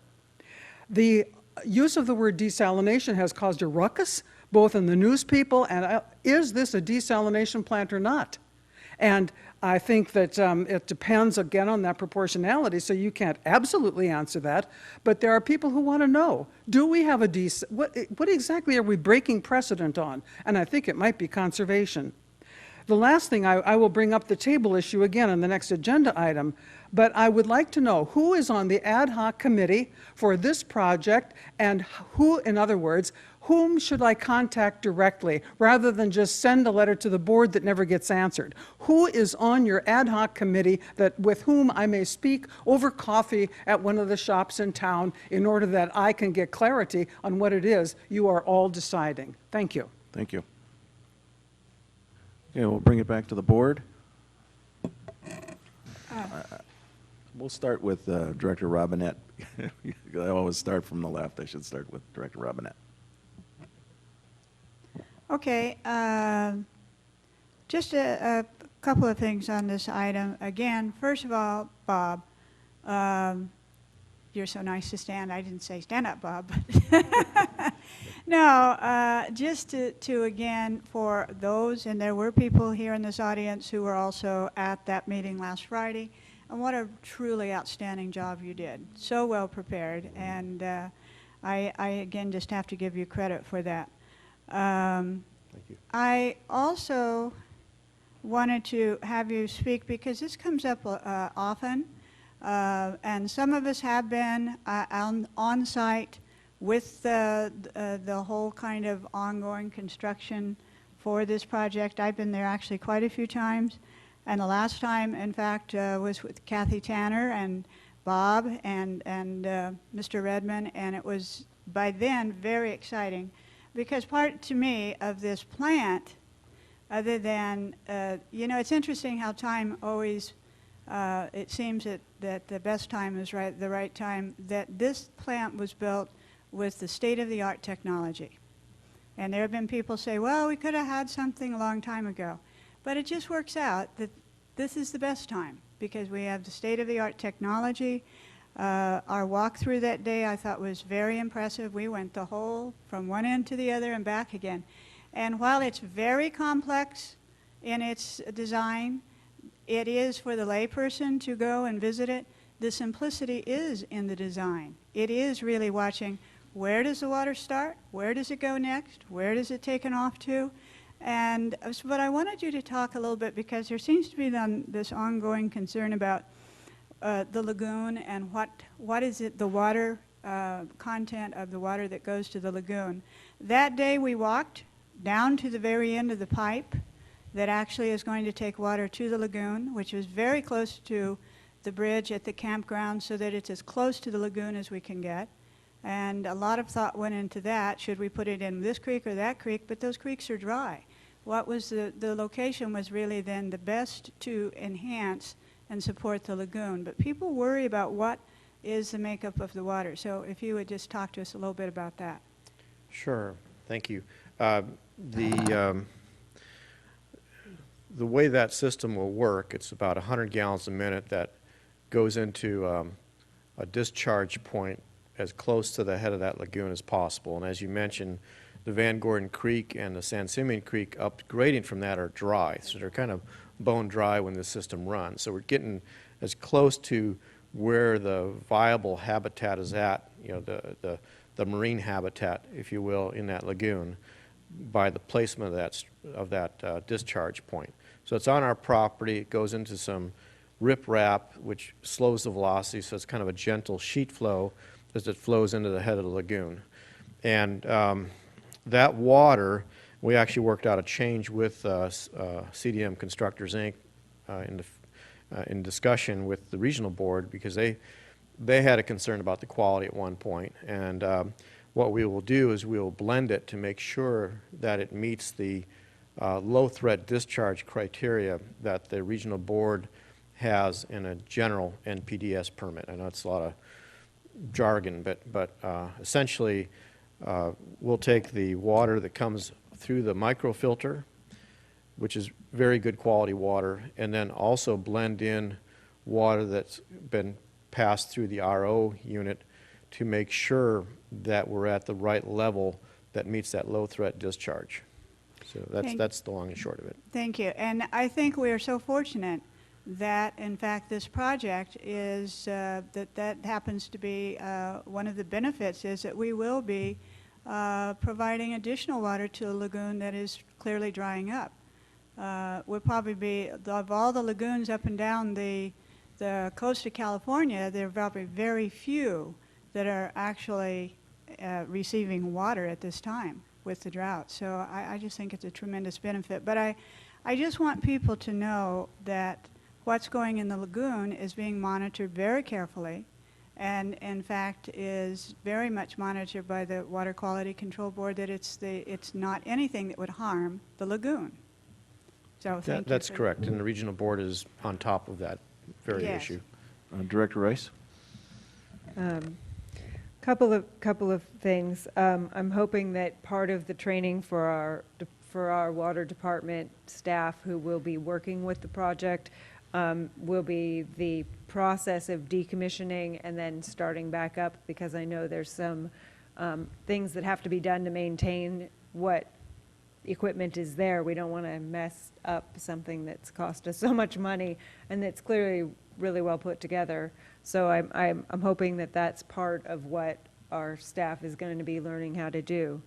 The other thing is we're in a position to be a model for other communities that are in water shortage, because this isn't ocean desalination. This is actually treating a combination of different waters that's not of the quality to be potable water for distribution. So in that sense, I think it's good that we're making sure the media knows what's going on, because when I watched the Coastal Commission meeting last week on a permit appeal that the city of Marina had turned down for some test wells for a desalination plant on the Monterey Peninsula, they were the Coastal Commission, the commissioners and the staff were very interested in making sure that that denial that the city of Marina had given that project, that they overturned that denial so that those test wells were essentially going to act as kind of a guinea pig, if you want to use the word, for what is subsurface intake, which is going to be the policy for California for ocean desalination.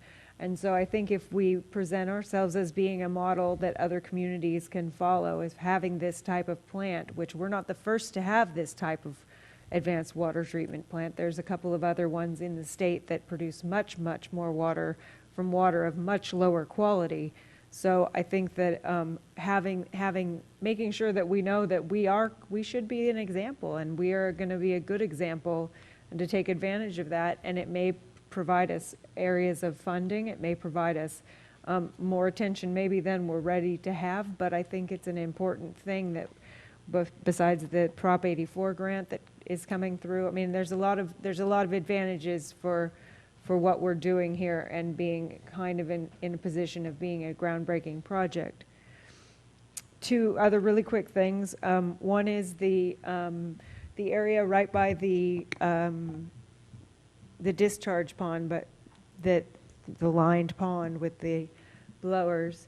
There's a couple of dead pine trees there, and it might be not a bad idea, in addition to the sound dampening that's already going on around the, I don't know what they're technically called, the blowers that help the evaporation, to maybe plant some trees, work with the forest committee to get those dead trees out of there. And I think it's a perfect opportunity to be coordinating with the forest committee, because we do have to have a forest management plan in place in order to be going forward on any of the other things that we would like to go forward on. So the forest committee at their meeting said that they would be more than happy to cooperate with the district and try and coordinate some of that. I don't know if anybody that's been out there to see those dead trees that are between the campground and where the new construction is. It'd be nice to kind of have some new young trees out there, and we should be able to provide some water to get them established, I would think. I'm looking forward to seeing what happens going forward and making sure that we're doing what we need to do. I'm glad to see that we're going to be having the monitoring.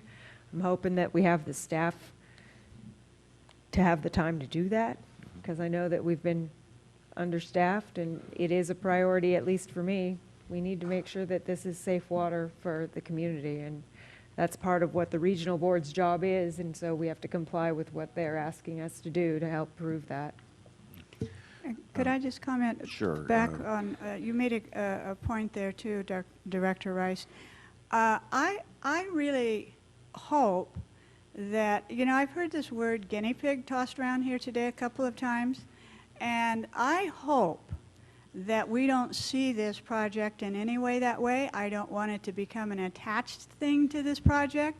We have worked with people that have years of experience to build this. We have worked with probably the most heavily regulated type of project we could have possibly approached. I believe the people that work with the California Water Quality Control Board, all the other boards that we're working with, have been so much involved in this. And this is in no way a guinea pig. This is, in fact, a trailblazer, a state-of-the-art. I completely agree. And I'm not saying you've said it. I've heard this term guinea yeah. pig lately, and I really don't think we want that to become attached to this No, project. I think that we are going to be able to prove that anybody who wants to have this kind of treatment facility isn't going to be doing something that makes them into some kind of test experiment. Exactly. Subject. We want to. That is not at all what I was we want them to intending. come and spend time with us. And I'm not suggesting. I don't want you to misunderstand. I don't think you are suggesting that. I've heard this little term creeping in around the edges here about a guinea pig. Not from you. So no guinea pigs. Right. Right. Thanks. And right. And you know, scale is different, and the quality of water we're starting with is different. But other than that, it's a proven technology that we've used. I just want to comment on Ms. Bettenhausen's chart here. I have been in a lot of meetings, a lot of different meetings. I just happen to stop by the office, and I'm hearing you guys talk to the Regional Quality Control Board and CDM Smith and so on and so forth. And the volumes have changed drastically for a lot of different reasons and for a lot of different things. How much the plant can produce is different than how much the plant is going to produce. And that subject is probably going to be coming up next month as to what kind of guidelines we're going to have for running the plant in general. That's going to be a suggestion I'm going to have for an agenda item. So right now, we're in a phase where, and correct me if I'm wrong, we're just testing it to make sure it fits together well. And next summer when we run it, we're going to run it to possibly do another tracer study. And I'll mention this on the next agenda item, but essentially we're going to have, instead of having calculations or engineering estimates, we're going to have real water coming out of a real plant, and we're going to be able to satisfy a lot of the environmentally sensitive issues with real data. And I think it's a big advantage, and both Bob and Jerry should be commended, and the ad hoc committee. I can't oversay that how much the design was fluid but yet doable, and I appreciate that. So thank you, Bob. That's all I want to say. You're welcome. Thank you. Why don't you wait for it? We had a request to take a brief biological break, and we will do so. An environmental break. We'll 8 minutes if possible. We'll start at 2:30 according to the clock in the back. Let's see if we can make an 8-minute break. I know a lot.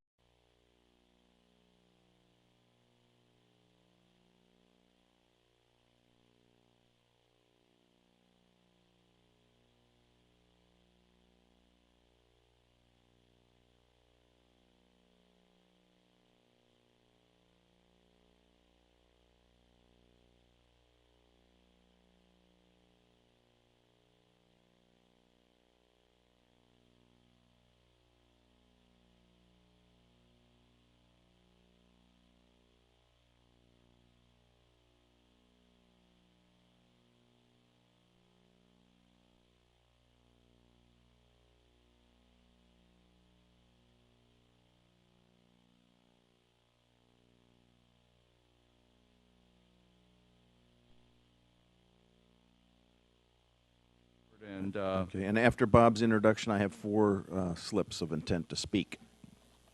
Bob? Thank you, Jerry, Mr. President. Members of the board, this item is to authorize general manager to execute a consulting services agreement with RBF for an EIR on the emergency water supply project. And just real briefly, we're in a 2-step process with the county on this project. We have the current project, which is covered by the emergency coastal development permit, which was issued to us on May 15th of this year. And that process requires you to put in a regular coastal development permit within so many days, which in turn is supported by a CEQA, or California Environmental Quality Act, supporting analysis, review, and process. So in completing the project, after we submitted our regular coastal development permit, the county did respond with a number of detailed questions, which is more of a completeness type review on their part. Most of those questions were environmentally related. I feel we've answered quite a few of them with the current project, just the way we've addressed things in the field, but we still need to do the EIR to support the project's regular coastal development permit. And that's what this is for. Some things that have benefited us on the emergency project, we had the governor issued some orders on April 24th, which relaxed CEQA for the current emergency work. So that was cited as far as the permits go with the regional board, for example, recently, last week. So we are, in the meantime, doing our best to be following some of the mitigations that were identified in the earlier ISM MND, or Initial Study Mitigated Neg Deck, that we did not adopt. We decided to go to the next level of analysis, which is the EIR, to make it a more defensible project in the long run. So that's what this is about. We're asking for you to authorize, again, the general manager to execute an agreement with RBF Consulting amount of $168,450 for the purposes of completing this EIR. And I'll leave it at that. So I'll be glad to answer questions if you care to go there. Okay, just before we bring it back to the board, I have 4 slips on people wishing to speak here on item 9B, and it's Paul McDonald, followed by Robin McDonald. Possibly related. Good afternoon, members of the board. Paul McDonald, Cambria resident. First, I would also like to congratulate you on the great work you've done so far on the emergency water project, including securing the permits from the regional board last week. I'm here to speak in favor of the environmental review of the emergency water project. We now have the opportunity to produce a document that satisfies any reasonable concerns that have been identified or that may be identified in the process. I think it's great because we'll have an emergency source of water that we can now take the time afforded to also draw upon the operating data that will be coming from this project. We're not just talking about theoreticals, but we'll actually be able to use real numbers to produce a great report. And I'd also like to see us come up with a solution to the brine disposal issue, which was raised at the regional board as being a primary impediment to longer-term operation of the plant. So thank you. Thank you. Robin McDonald is followed by Art Chapman. Good afternoon, Robin McDonald. I live in Cambria, and I promised my husband I'd be the shortest speaker here today, and I will be. As a community member, I just want to offer my support of the emergency water project. I also support seeking the appropriate permits to make the emergency project permanent. I also support completion of the EIR and entering into the contract on the agenda today. I also just want to express my I want to say thank you for finally pushing through the opposition and providing us in Cambria with a more permanent water supply. Thank you. Thank you. A more stable water supply. There you go. Art Chapman is followed by Elizabeth Bettenhausen, my last speaker.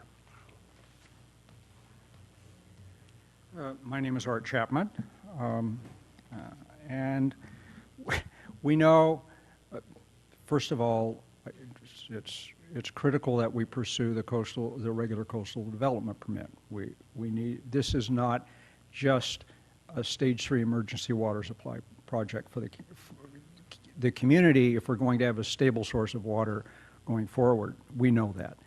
So we have to pursue the EIR in order to prove to those agencies who will have input into whether we get this permit. Some of whom will have strong objections. The Coastal Commission and state parks have already voiced many of those objections, and so it is critical that this EIR be done thoroughly and with considerable expertise. So I urge you to go forward. Thank you. And Elizabeth Bettenhausen.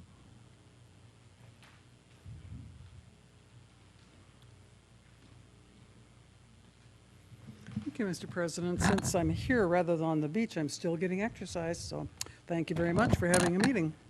I do want to clarify something. Director Robinette, I used the word guinea pig, and as I said when I used it before, I was quoting a staff member of the Regional Water Quality Control Board. I was not throwing in the term. I was quoting that person. I don't usually interact, but I will. I didn't even realize you said it. So don't take it personally. You did not speak to me personally, but I did want to clarify that, okay? It is a term that's been obviously out there just a little bit, so it was good to respond.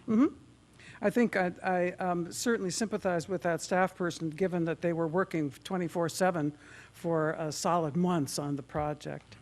Now, on 9B, I would like to say this.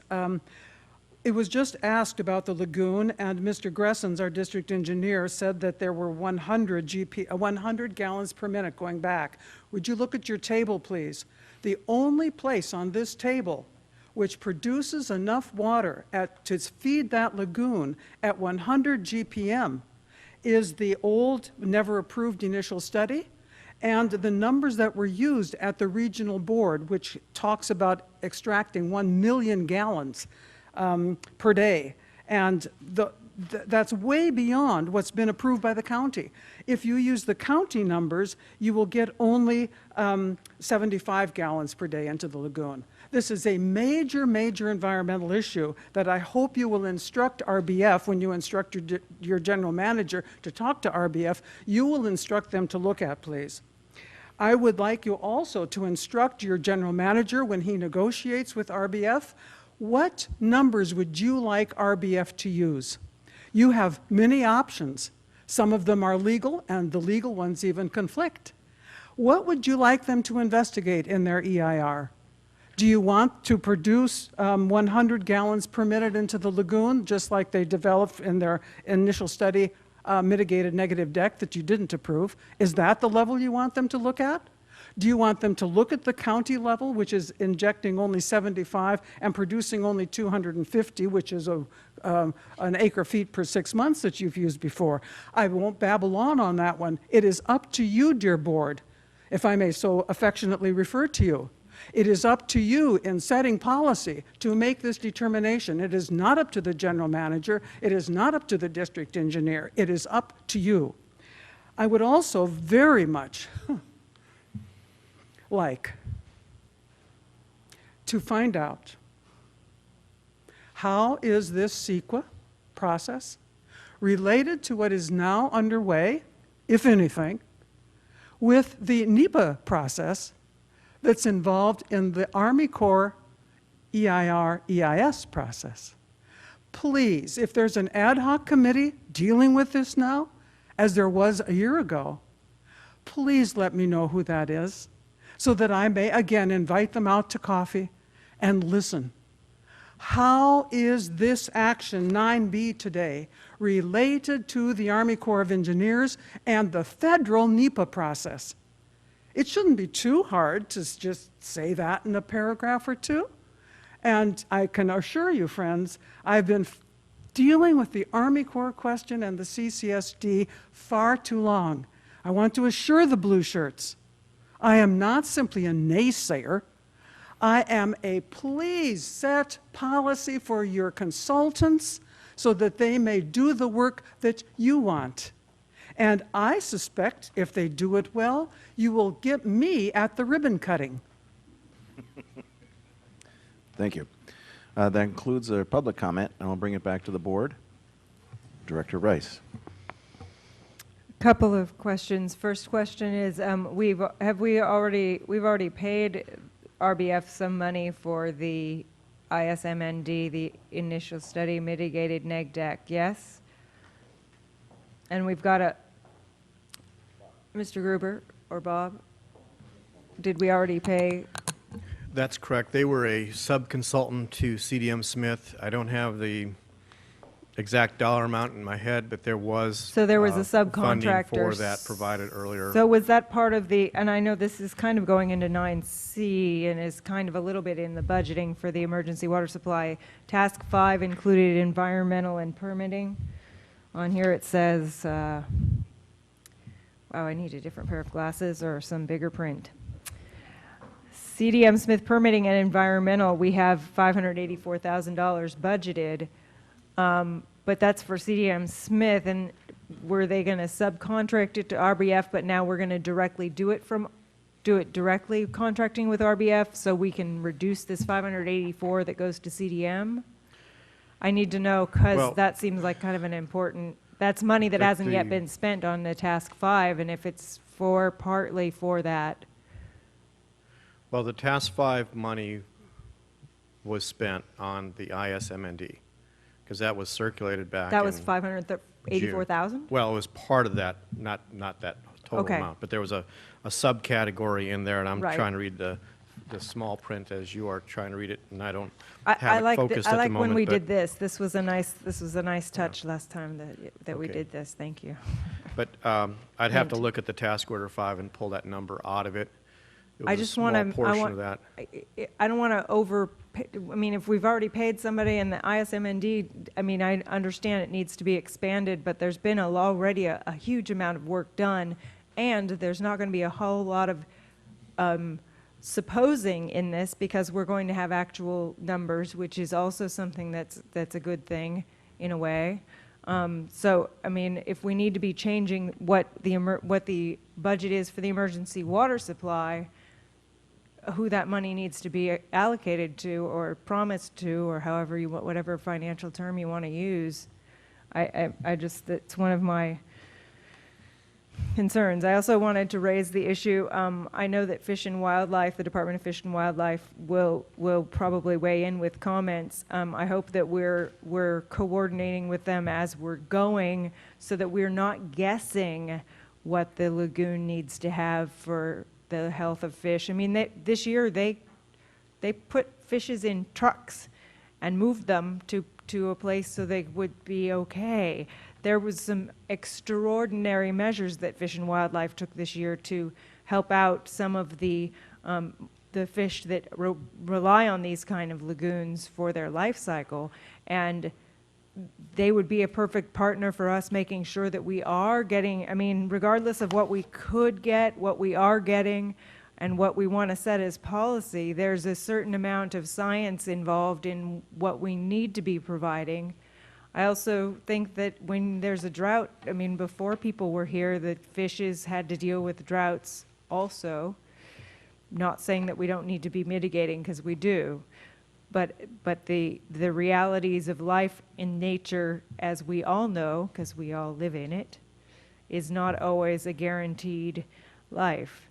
I also want to make sure that we are keeping in mind that the Forest Committee would like to help mitigate some of the noise, possibly by helping plant some trees between those blowers and the campground, because I know the campground is concerned about that. I would be too. I went out and looked at those sites that are right there, and they're close. It'd be nice to have additional screening, both for the pond and for the sound. Well, I can answer one of your earlier questions too. The intention on the contracting on this is to go directly between the CCSD and RBF, as opposed to them being a sub-consultant to CDM, because CDM's role here is starting to diminish as the project is being commissioned. They may be more of a support role to RBF as this EIR process unwinds and gets completed. So their roles are kind of shifting between prime and sub-consultant. I see CDM Smith maybe providing some technical detail from the geohydrological modeling, for example. Maybe that could become an appendix to this EIR to help bolster some of the numbers, like the 100-gallon per minute number, for example, which is a key issue. And then RBF would be the prime contractor with us on the EIR. So I hope that helps. And I just want to make sure we've already set aside some money out of the emergency water supply. I want to make sure that we're not going to still be paying them money for something that they are now no longer going to be responsible to do. The permitting on the permitting and environmental. Like I said during the comments on the general manager's report, it's kind of as clear as mud. It's really hard for me to figure out how to balance these numbers. It should not be. I should not need an accounting degree to be able to tell what's happening with the money that belongs to the community. Well, yeah, and this sheet is a great help, I think, that Tracy and Patrick have been putting together. But we'll definitely, I hear your concerns. I agree with them. So we'll look at the details of Task Order 5 and try to resolve that. And I also think your idea about the trees is a great one. If you work out something with trees to help screen the facility better, that'd be good too.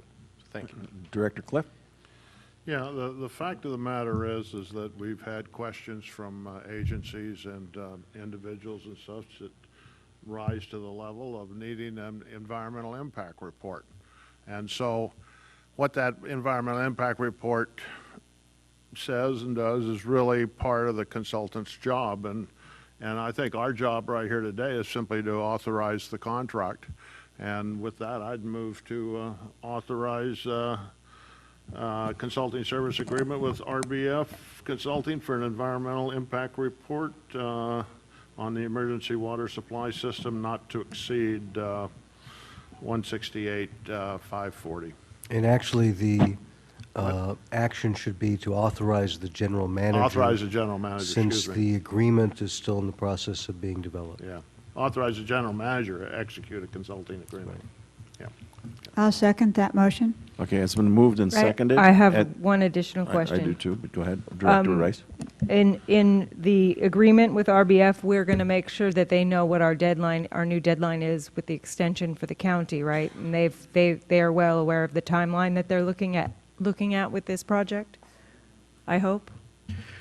They're aware of it. I mean, it's again, it's a public review process, so whether we can achieve it or not remains to be seen. We're going to certainly try our best to hit that 180-day extension that was requested. I've been in pretty regular communication with them on my concerns about the schedule, so we're going to keep Do we pushing. have any We're going to keep pushing. I mean, we're going to. Do we have any performance measures in that contract at all?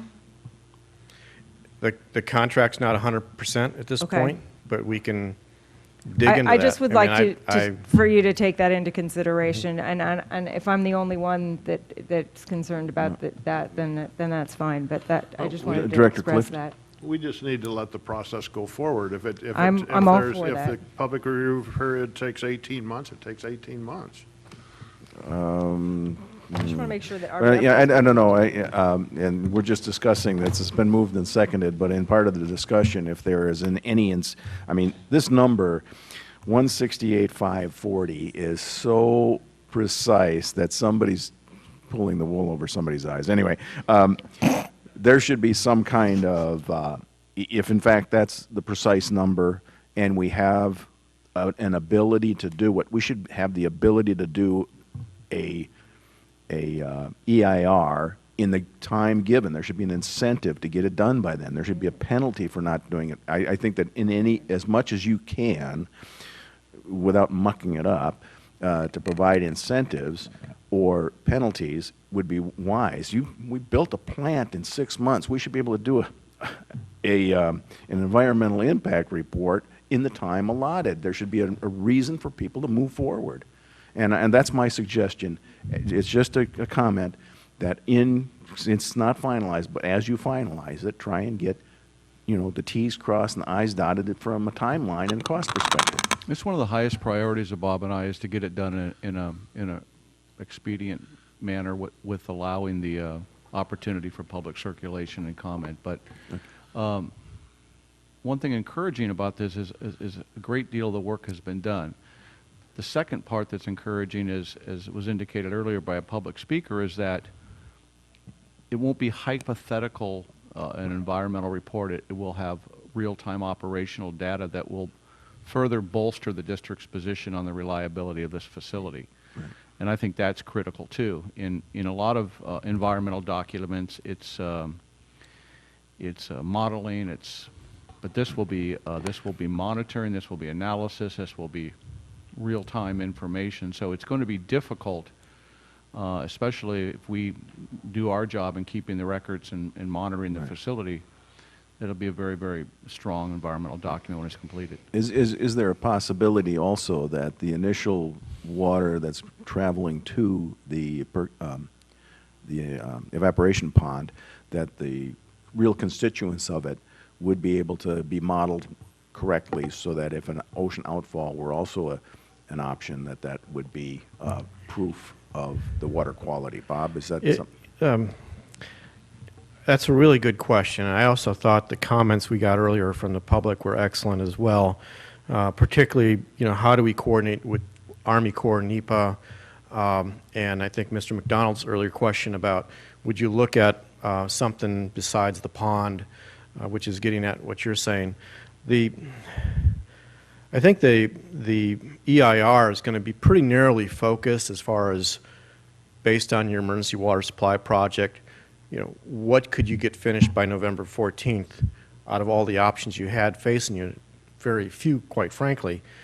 But as we work further, and this is separate and apart from this EIR, with the Army Corps, and I'm trying to get more focused on that coordination effort, we could look at things like that with them. And that would be, how would the different alternatives they're looking at, because they have to define a preferred alternative in the NEPA document that they're doing.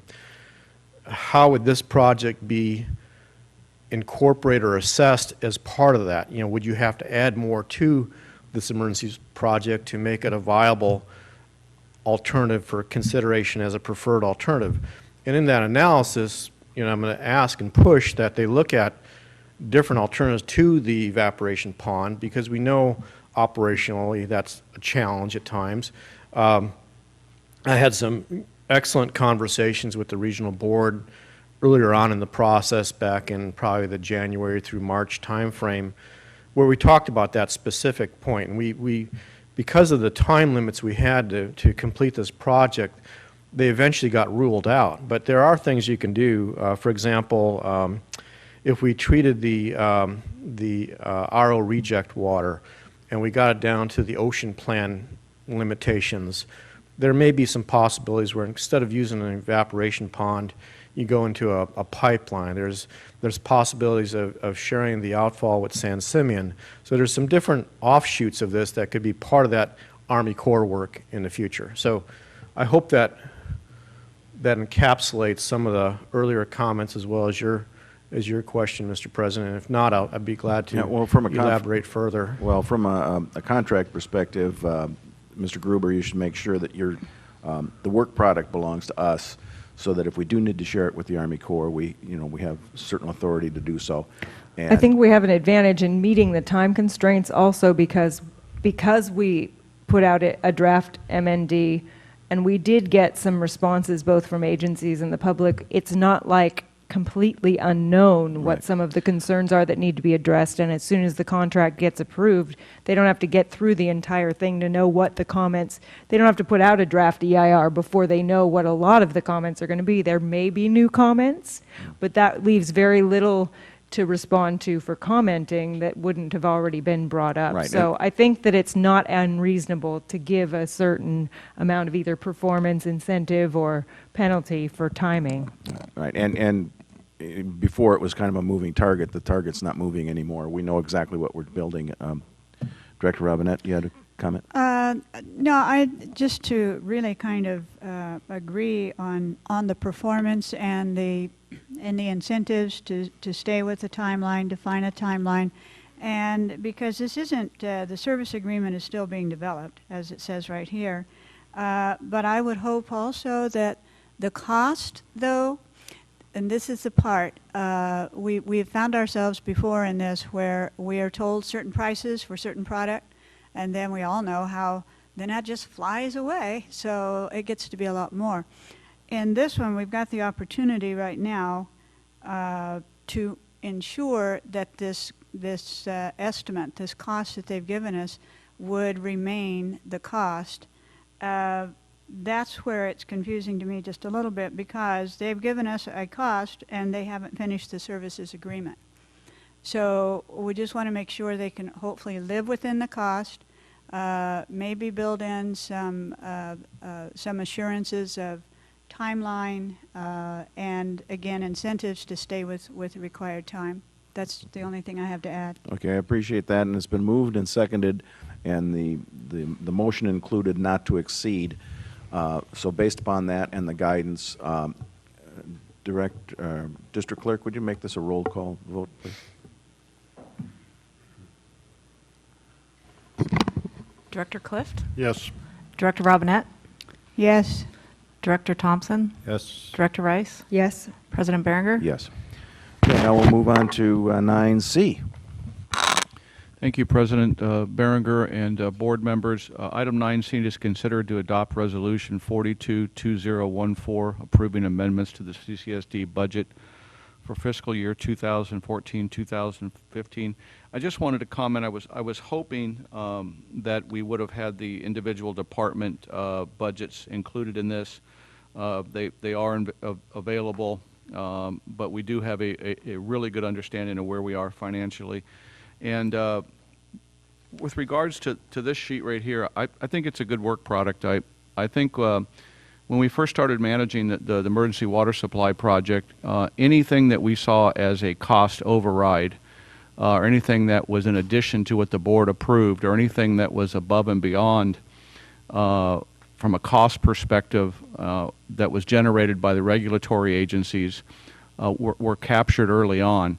And so I'd like to thank Tracy and Bob and the water department for what I think capturing everything on this. And as far as the overall budget, you know, I'm pretty pleased with it. I know you're seeing red letters in parentheses down here, and I'll let red numbers. I'm sorry, there's no red letters. Freudian slip there.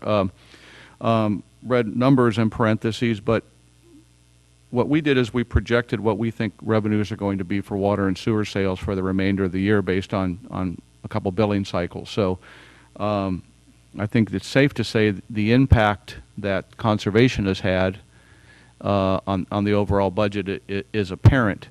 But I'm pleased that it's not much more than it is. With that, I'm going to turn it over to Tracy and ask that she, you know, stay fairly brief. It's only 4 or 5 pages, and then what I'd like her to do is spend some time on the emergency water supply budget Exhibit A, and then Bob and I can answer any specific questions, or really all three of us, because we have a really good understanding of what all these numbers are. And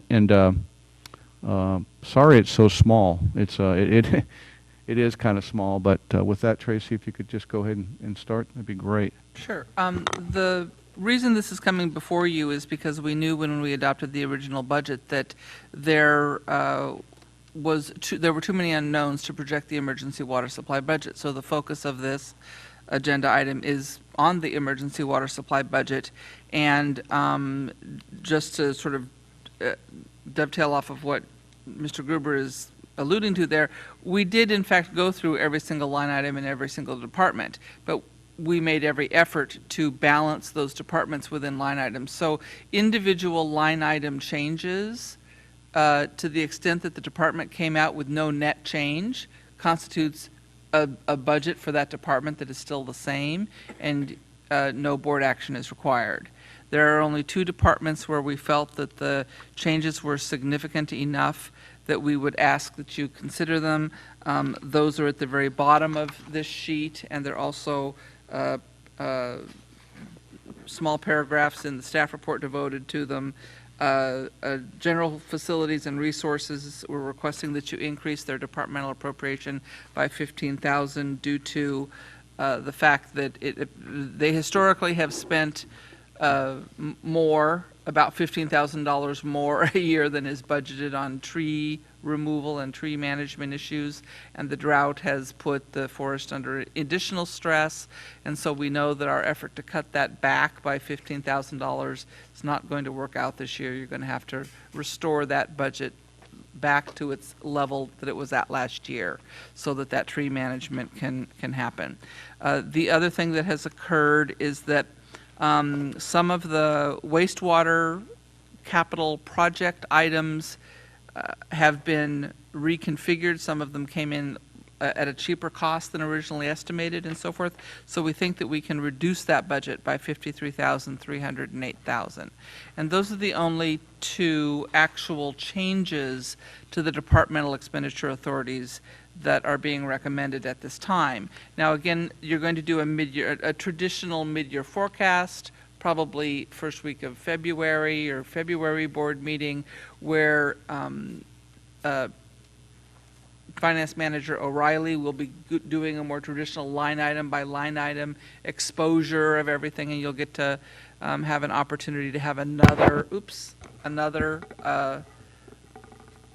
staff analysis of this, see if there's anything else that needs to be changed at that time. And we had talked about the possibility of, again, doing one in April, but I'm kind of thinking that won't be necessary if you do your next one in February. We'll just do sort of 3 this year.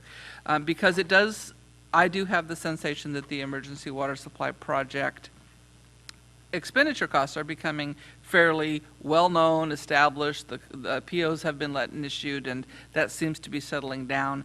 The only component of the emergency water supply project that is still a rapidly moving target and hard to get a beat on is the revenue side, because we have grants that we have been hopeful of receiving, but no checks have actually arrived yet. We have a grant application process that's in the works that we really can only describe as a hope at this point. And we have water sales, which are coming in lower than hoped because of the marvelous conservation that's happening. So we want people to conserve, but we also need to sell enough water to keep the organizations solvent. So we're trying to, in fact, I really appreciate the agency providing a little bit of overlap time between me and Mr. O'Reilly, because we've been able to look at the water projections together and sort of bring the collective brain trust to that task. So I think when he comes back in February, he'll have very good water projections for you, and he might even bring something to you in December or January to start to daylight that. But that is going to be the thing to monitor carefully going forward. With that said, if I could draw your attention to the Exhibit A, I did pass out a green sheeted Exhibit A, and there are many of these in the lobby. There is nothing substantive in terms of the expenditures being authorized. There's a typo in one of the sums. So with that said, if you could just look at the newer version, no line items are any different, and you should, I'm sorry. Yes, I'm going to say yes. Page, there is no page number. Yeah, it's the very, very last page of the document. Page 69, yes. Thank you, Monique. Yeah. So this guy, right? And you've got the green version, right?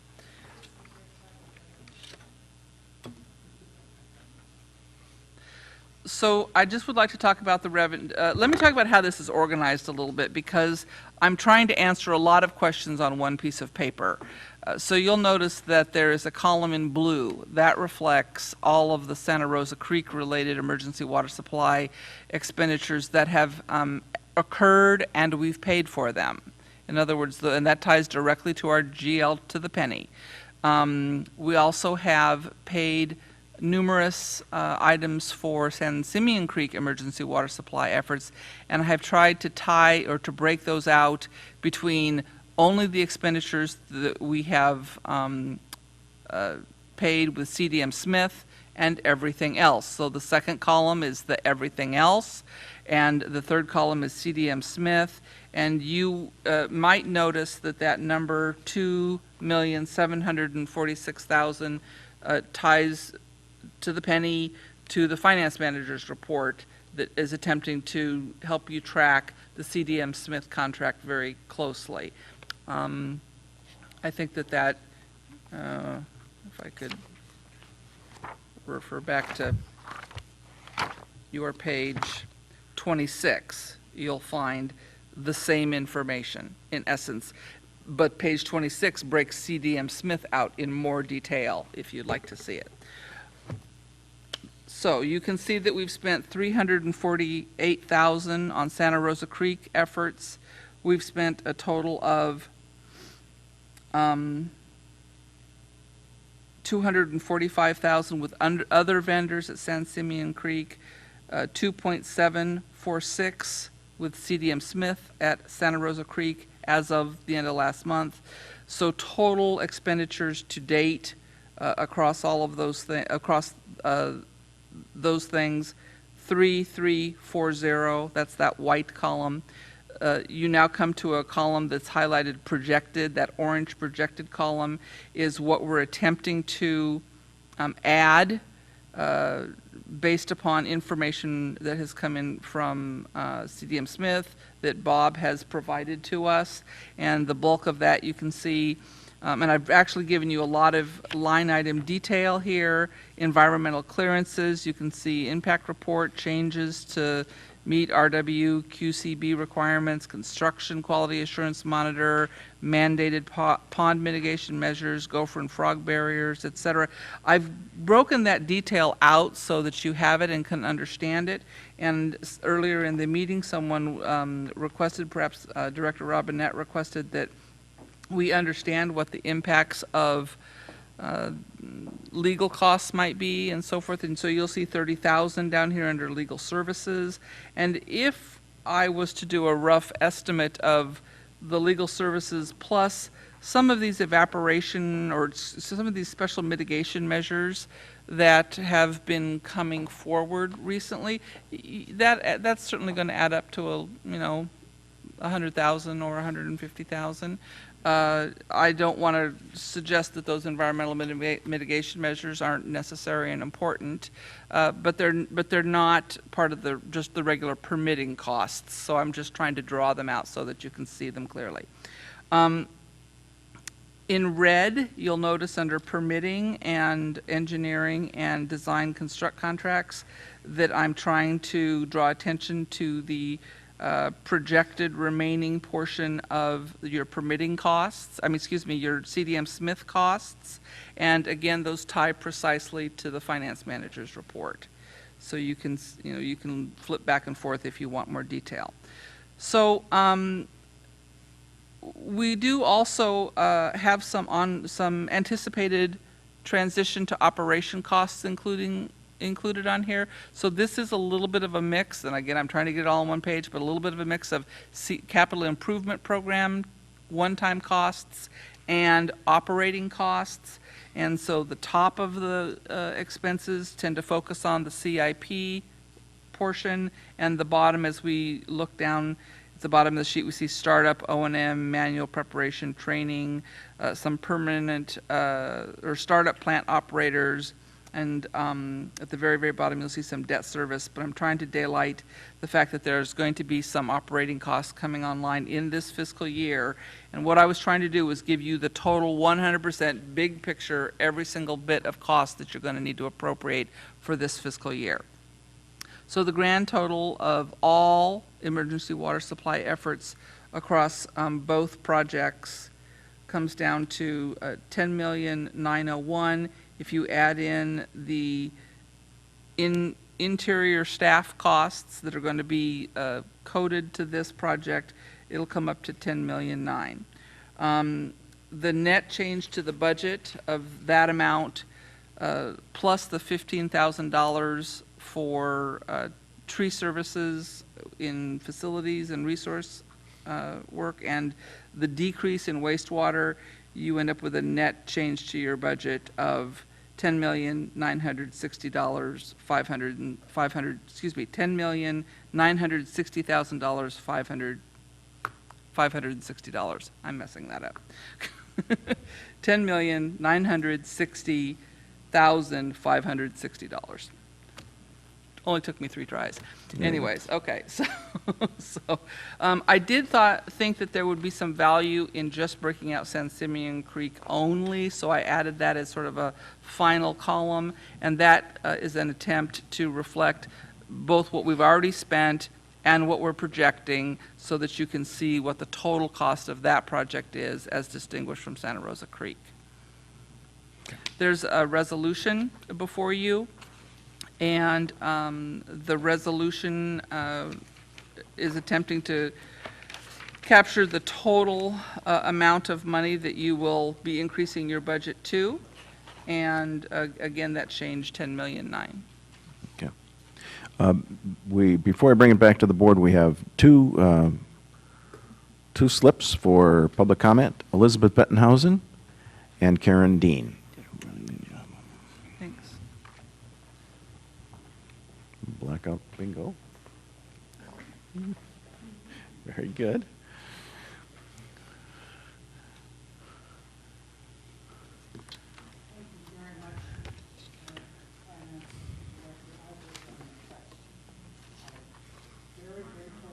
Your mic, is your mic on? Thank you very much to the finance manager. This is very helpful, and I am not attributing it to your work at all, that I do agree with Director Rice. It's muddy water still. And I have some questions I'd like to pose. The first is to the President. Mr. President, when you said that we will use real-time operational data for the RBF, which is part of this budget then too, it overlaps, what date would you say that we will get real-time operational data to fill exactly? And therefore, I was somewhat disappointed that you didn't indicate at all, when you gave instructions to RBF, you didn't indicate at all what numbers to use. And I point out finally again to you on that, the initial study mitigated negative declaration, the highest numbers on this sheet, and that's what RBF used before. So I alert you to that. Financially here, I want to ask, number one, on page 65 in your agenda item on 9C, I would like to know when it was decided that the Santa Rosa Creek work had a revenue of $150,000. Because we were informed in January that it was $500,000. We were then informed a few months later that $400 and some thousand had already been spent. And now all of a sudden we discovered that the revenue was only $150,000. I have no idea how that decision was made and popped up. I would also like to ask a question on the Exhibit A. In the column of, and I want to congratulate both myself, but especially the finance manager. We agree on expenditures for Santa Rosa Creek, SR1, SR3, and Filtronics. So we should celebrate, actually. It's the first time that's happened. What I don't understand, though, is up in the Santa Rosa Creek column, the blue column on the white sheet or the darker column on the green sheet, what in the world does FGL mean, which is an additional part of the additional $40,000 that we are spending on Santa Rosa Creek. And I think that the rest of the expenditures there are clear to me. I think that's legitimate. But I would like to know, finally, although at this point of the day, you can imagine I haven't a clue where my notes are. I would like to know, and I've asked it before and I'll ask it again, the $200 million that water borrowed from general fund seem to have been disappeared. 200 million is a lot. 2 million. Okay. The water fund didn't grow by 2 million. I mean, the general fund didn't grow. Right. But somehow they disappeared. This is like listening to my 5th grade friends Talk about the novels that are being written these days about Harry Potter and high-tech magic. And where did the money go? And I remind you, I helped pay in that money. Where did the $2 million plus go? They just disappeared off internal loans into moral rectitude, perhaps. Thank you. And Karen Dean, please. And yeah, we'll direct it to staff to answer those. Hi, Karen Okay. Dean, Cambria. I want to Karen. thank our Is the mic finance on, officer. Karen? Is it on? It's green. Okay, My good. voice isn't coming out very well.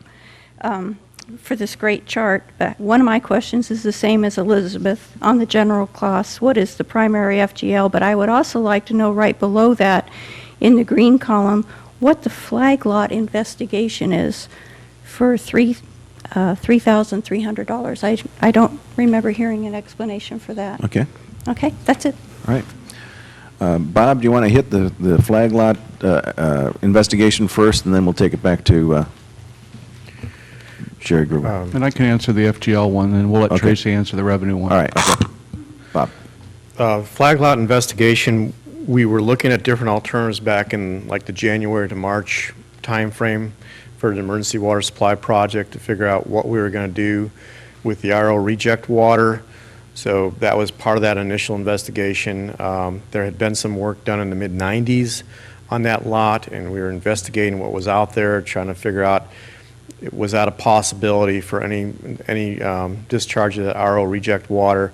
That ended up going by the wayside after I had a subsequent discussion with a key regional board staff member and the Monterey Bay National Marine Sanctuary folks, and we realized at that point there was no way we'd get that done in time. So we just kind of went in a different course with the evaporation pond at that point. So there was some earlier work that we had some assistance from a consultant on investigating. Good. And Mr. Gruber? The FGL is a laboratory. It's associated with the requirements that were put upon us by the Division of Drinking Water for our new operating permit as it relates to the Filtronics plant and the SR1 and SR3 wells. So there was, prior to startup, the Division of Drinking Water wanted to have some assurances because those wells have been decommissioned for so long. The Filtronics plant had been decommissioned for so long. That required pretty extensive sampling. The new operating permit that is on the website for our system that includes the SR1 and SR3 and Filtronics has a copy of that operating permit, and it indicates the amount of sampling that's required ongoing also. So anytime you put a new system online that's been out of commission for a while, it requires a lot of sampling. And they also want to assure public health and safety, so part of the conditions of the permit require continued ongoing sampling related to inorganics and things like that. So, Thank you. Any board members want to weigh in on this? Yes, please. Director Rice? Don't sound. Another yeah, question I was first. gonna ask- Hit that was with going to be my first one. Okay. Well, so if I could just answer about the Santa Rosa Creek and the $150,000, and again, I'm looking at Exhibit A, the colorful sheet of paper there.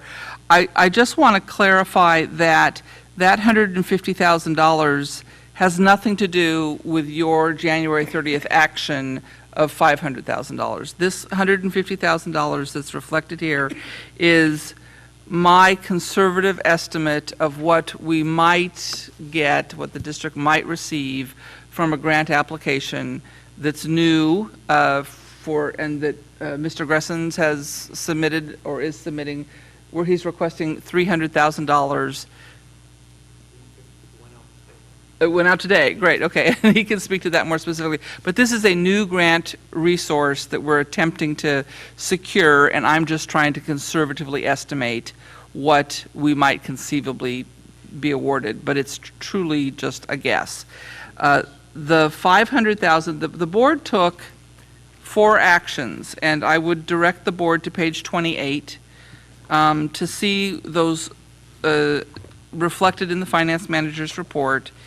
A couple of them occurred on January 30th, 500,000, 174,000, followed by a February action for 919,000, and then I think a March action for another 500,000.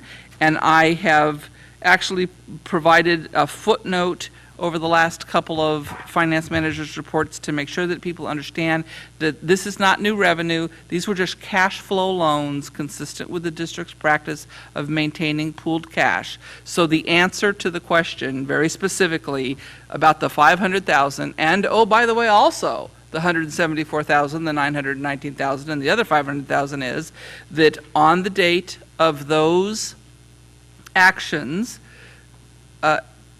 we recorded a loan from the general fund to an emergency water supply fund, number 39, and on the date that the debt funded for $8,939,000, we recorded revenue and recorded an entry to reverse or to give back, if you will, the cash flow loan. So if, for those four amounts, as separate items, so that anybody could look at the GL, the auditors could look at the GL and very specifically see the loan in exactly these four amounts on exactly the dates that you took the action, and when the debt proceeds were received on August 7th, that entry is reversed back to the general fund.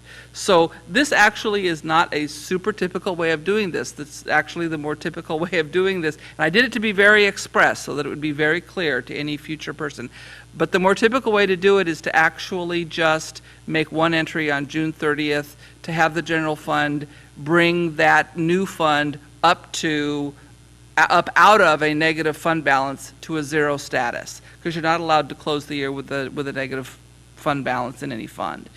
That's the more typical practice, but because we wanted to really be very transparent and daylight this, because we know that there's a tremendous amount of interest in this, we've gone and done this more methodical entry process so that anybody would be able to see it in your trial balance or your GL. Okay, so the money is now back in the general fund, if you want to think of it that way, and it has not disappeared. Now you might ask the question, well, okay, so then look at the pie chart.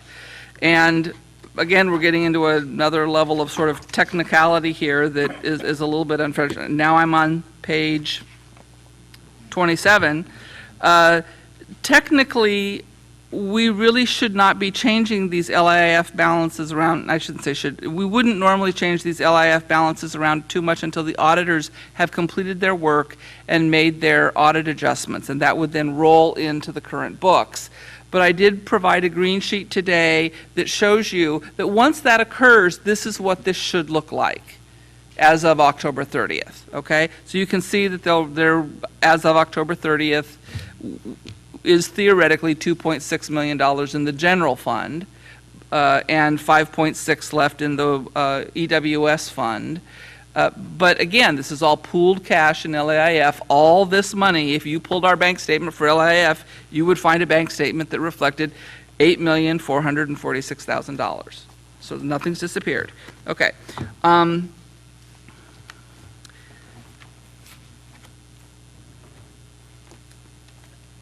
My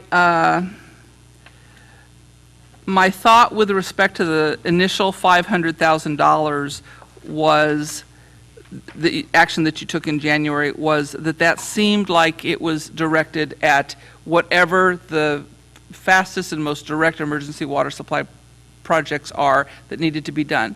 Director Rice brought that up at the last meeting. You all discussed that, and I think confirmed that you viewed that as an acceptable area to spend money. I don't think that's in question anymore. That was just a loan. You may need to make that loan again. I've given that $500,000 back to the general fund because we don't know what the Santa Rosa Creek Fund, Emergency Water Supply Fund, is really going to require. Again, you're going to come back in January, February, March with another budget thing. You'll know what your grant is that Bob just sent out. There may be an opportunity for yet again another grant to fund those projects, fund that project. So you want to let that money come in and be deposited into that fund and then after that is known, decide what the general fund loan should be, and it won't be a cash flow loan anymore, it'll be a permanent loan. You're just going to have to give that money to the emergency water supply fund, to this component of the emergency water supply fund. Am I making sense? Okay, all right. Any, Director Rice?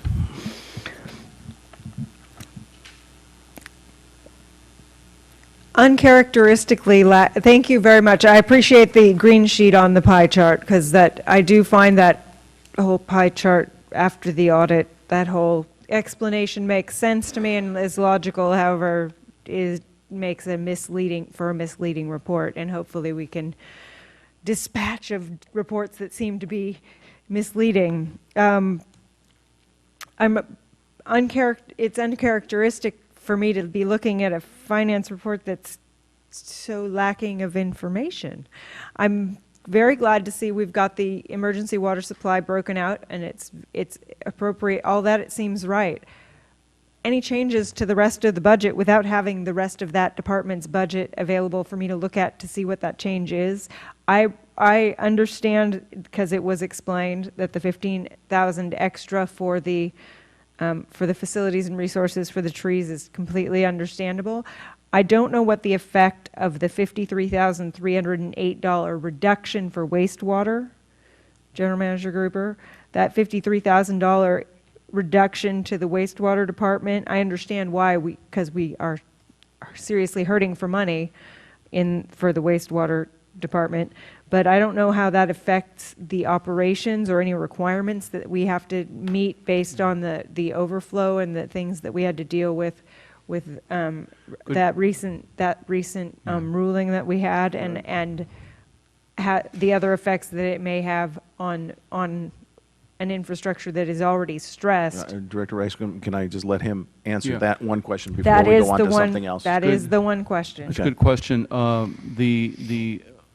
The ECA, which you're referring to, the Environmental Compliance Action, is on schedule. That money has already been allocated to Corella Engineering to do a 10% design. So that money is, we can't touch that project. We've been ordered or agreed upon to do that. Several variables within the wastewater department. We are July, August, September, October, November. We're 5 months, almost 6 months into the budget, and that department had budgeted for another full-time wastewater operator. We haven't filled that yet. The original budget, and it would have absolutely been nice for you guys to have the department budgets. Our previous utility manager budgeted $100,000 for SCADA for the wastewater treatment plant. And based on the work that the ECA is doing and the work that we're going to have to do at the wastewater plant, I thought that was premature. And so what we've done is reallocated that money to replacing lift stations, lift station number 9, which is on Moonstone, and lift station A1, and then finishing up lift station B, which is the main lift station. So what we did is we reallocated monies for those projects, which saved additional money from that $100,000 that was originally allocated. That ties into the priorities that were identified within the settlement agreement with the Regional Water Quality Control Board relating to sanitary sewer overflows.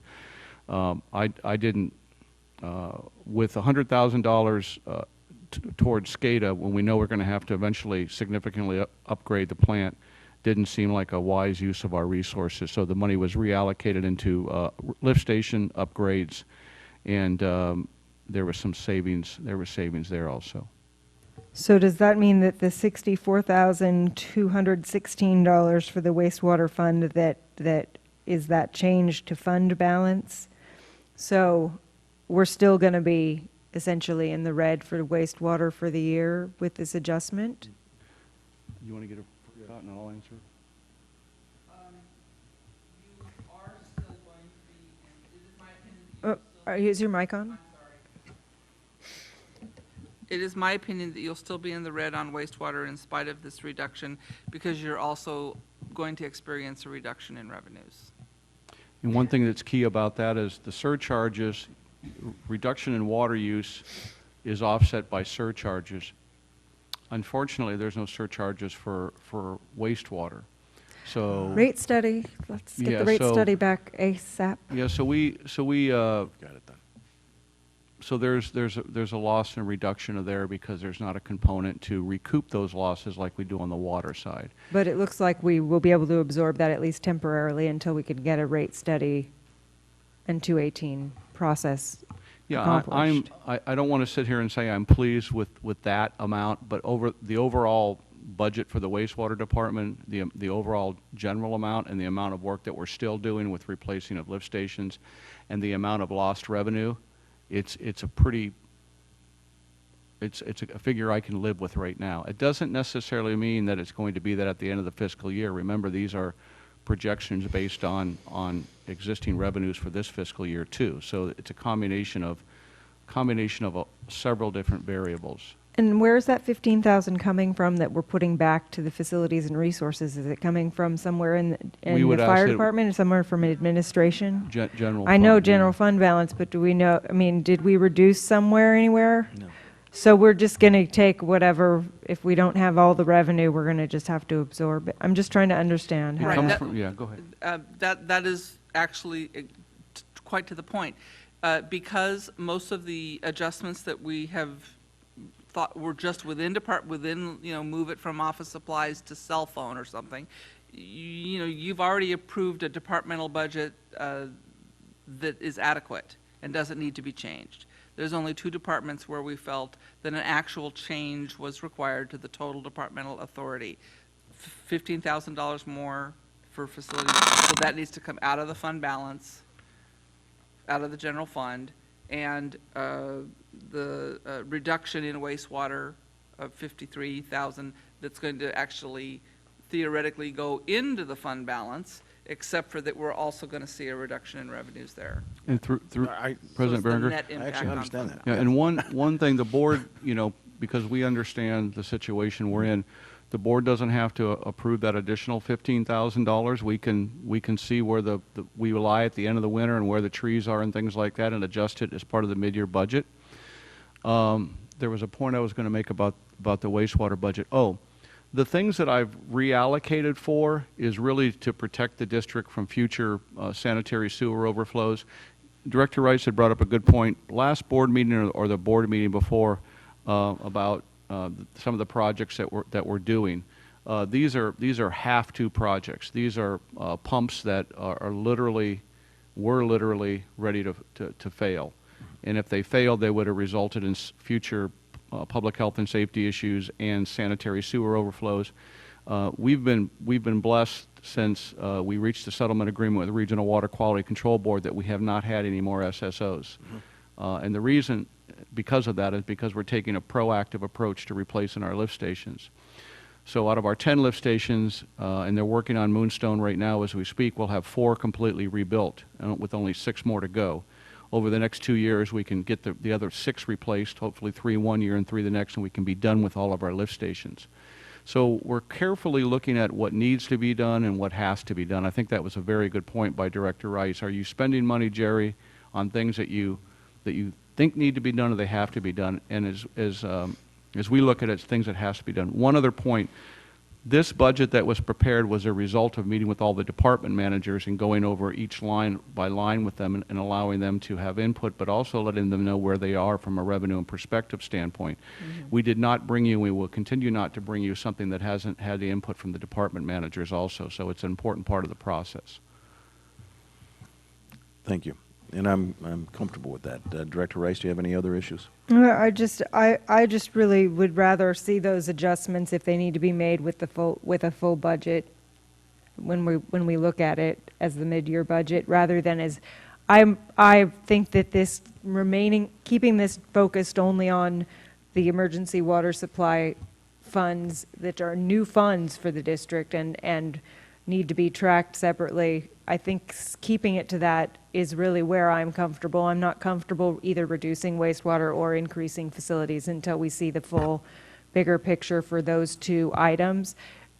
I don't know where the rest of the board is, but I'm only comfortable voting for this if we focus only on the emergency water supply elements of this particular. Okay, I understand that. On the other hand, May Tracy, we've kind of just had a sidebar, and I think that's a very good point. Tracy, would you comment on that, please? I was actually just going to suggest something quite along those lines, because the emergency water supply budget, I really would recommend that you adopt that tonight.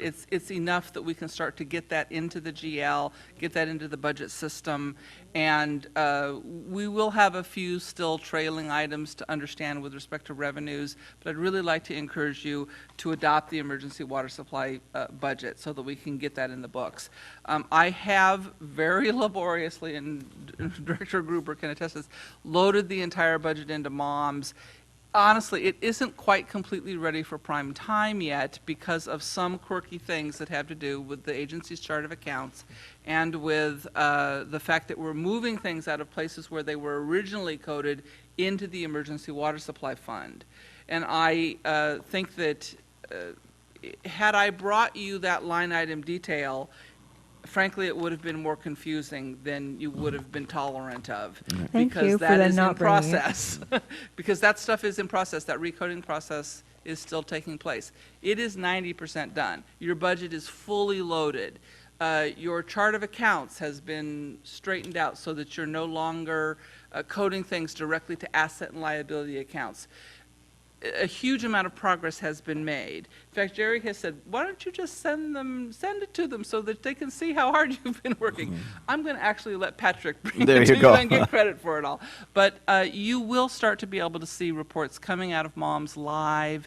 This will be a huge budget management advantage to your management team because your finance manager will be able to just poke a button and get reports and hand them to the department managers every week or every time AP is run and so forth. So, you know, I was hearing Amanda say, gee, if we need new software, get new software. And I have to say that I'm not in love with the software, but we've beat it into submission.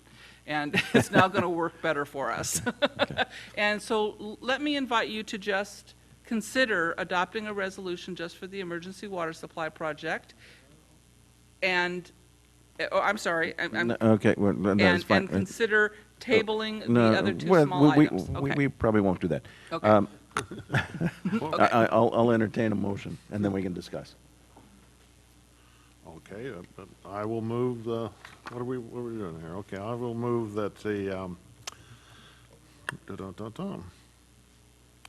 that we adopt Resolution 42-214, approving amendments to CCSD budget for fiscal year 2014-2015. Do I have a second? Okay. All right, so we moved and seconded that we adopt that, and I think there's a little bit more discussion. I mean, we can always come back and adjust things. I happen to be, I definitely take my fiduciary duty responsibly. You know, that's a very important responsibility we have. But whether it goes to paper cups or a cell phone is up to the department managers, it's up to the general manager, and I don't think I need to see line item, or I'd like to see line item reports, but I think this gives a pretty clear picture of the impact of the emergency water supply project and the adjustments that are being made midstream, and we're going to see in another month or two another package, and I'd really like to see a lot of the cleaning up that's been done with MOMS. I know MOMS is a tough one, but if you beat it into submission like you think you have, that's wonderful to see. So I would support the motion. Any other comments, Mr. Thompson? Yeah, I just wanted to comment that I can understand Director Rice's position, and I could go along with that too. But I think with respect to the fact that we're going to see this again in a month or two, and we're going to have the complete mid-year budget review, I'm comfortable with supporting the motion.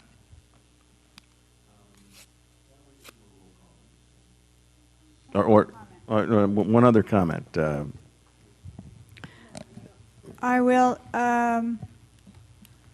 I do want to ask Tracy, just so that everybody does know or understand, when we started the project, I just want to know where it shows this. When we started with the project, way back when, what we had and what we used to call reserves was what, $3,763,136? Sounds like a very precise number to me. And Yes. It's definitely in the ballpark. And then we were successful with the loan. And so my question is this: we have returned then how much to what was reserved general fund? We returned from the loan how much back? All of the cash flow loans have been returned back to the general fund. Okay. But if you're kind of keying in on why does this report say 2.6, and I'm thinking it should be closer to 3.8, remember that every single month those numbers change, and you're accustomed to thinking of that number only on a June 30th date amount. Am I not? Yeah, okay. For purposes of all the reports I've ever given you, the big spreadsheet that you referred to earlier, those are always June 30th. You're accustomed to looking at the audit, and that's where that $4 million number gets stuck in our head, because every year on June 30th, we've kind of had just under $4 million in the general fund for the last 2 or 3 years, right? But as a practical matter, that $4 million is the agency's operating capital. And it's not just the operating capital for the general fund, it's the operating capital for all the other funds also. So to the extent that revenues come in later in the year, property taxes, wait list fees, fire fuel reduction fees, those types of things, your operating capital comes out of that $4 million and only gets restored to the fund balance when those revenues are actually received. So that's why you have this report in here every single month, and I think there's a huge opportunity to be confused by it because you're accustomed to thinking of it only on a June 30th basis. So what you really want to, and I think that the report actually sort of says, there's a little caveat in there. There's a little disclaimer.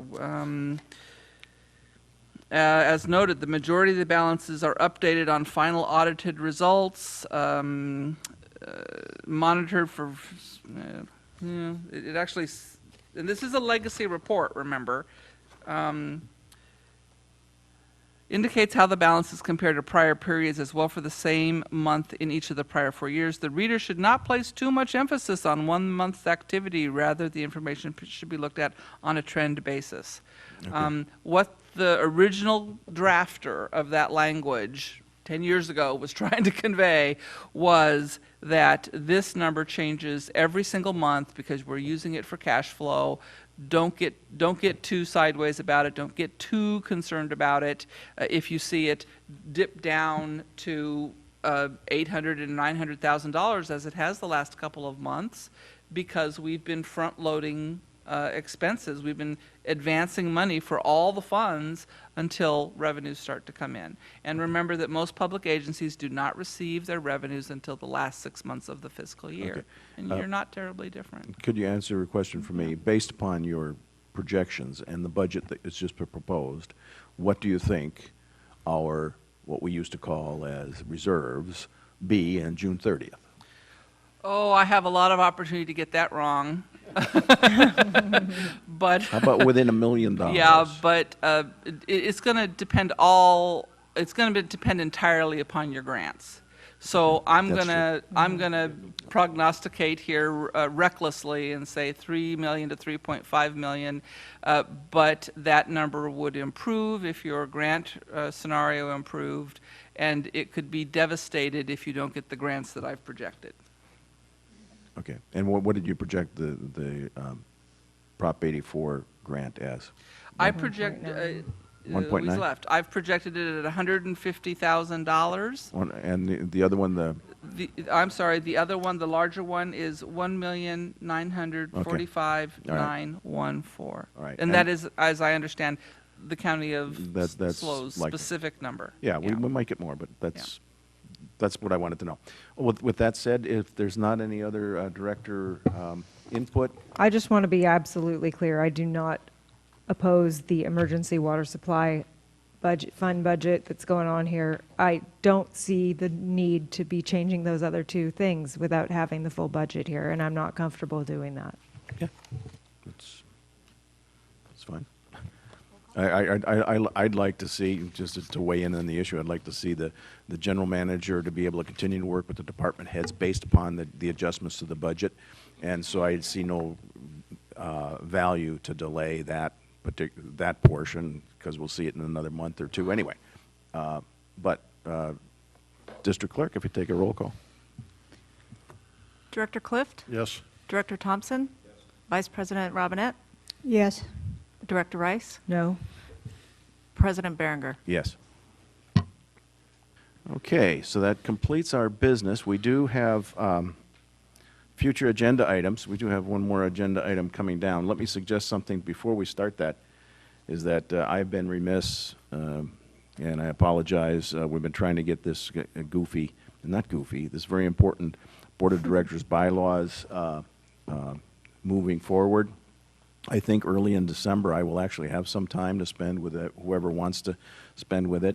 I would like to ask the general manager if he makes sure that everybody has the latest copy of the Board of Directors bylaws in hand, and I also ask each of the board members to read them and come up with some suggestions. I know I have some suggestions, and I'd be more than happy to, hopefully, to work with Amanda Rice on some of her suggestions on it. But at least we should start with what we have as soon as possible, and if we want to make a greater effort on that, we can do so in the following year. But that's one thing I'd like to see on the agenda, a discussion of the Board of Directors bylaws, and my hope is everybody has read them. Is that acceptable to the board? Yeah. Well, yeah, that's right. I can put anything on the agenda. There you go. I will for a while. Any other future agenda items? Director Rice.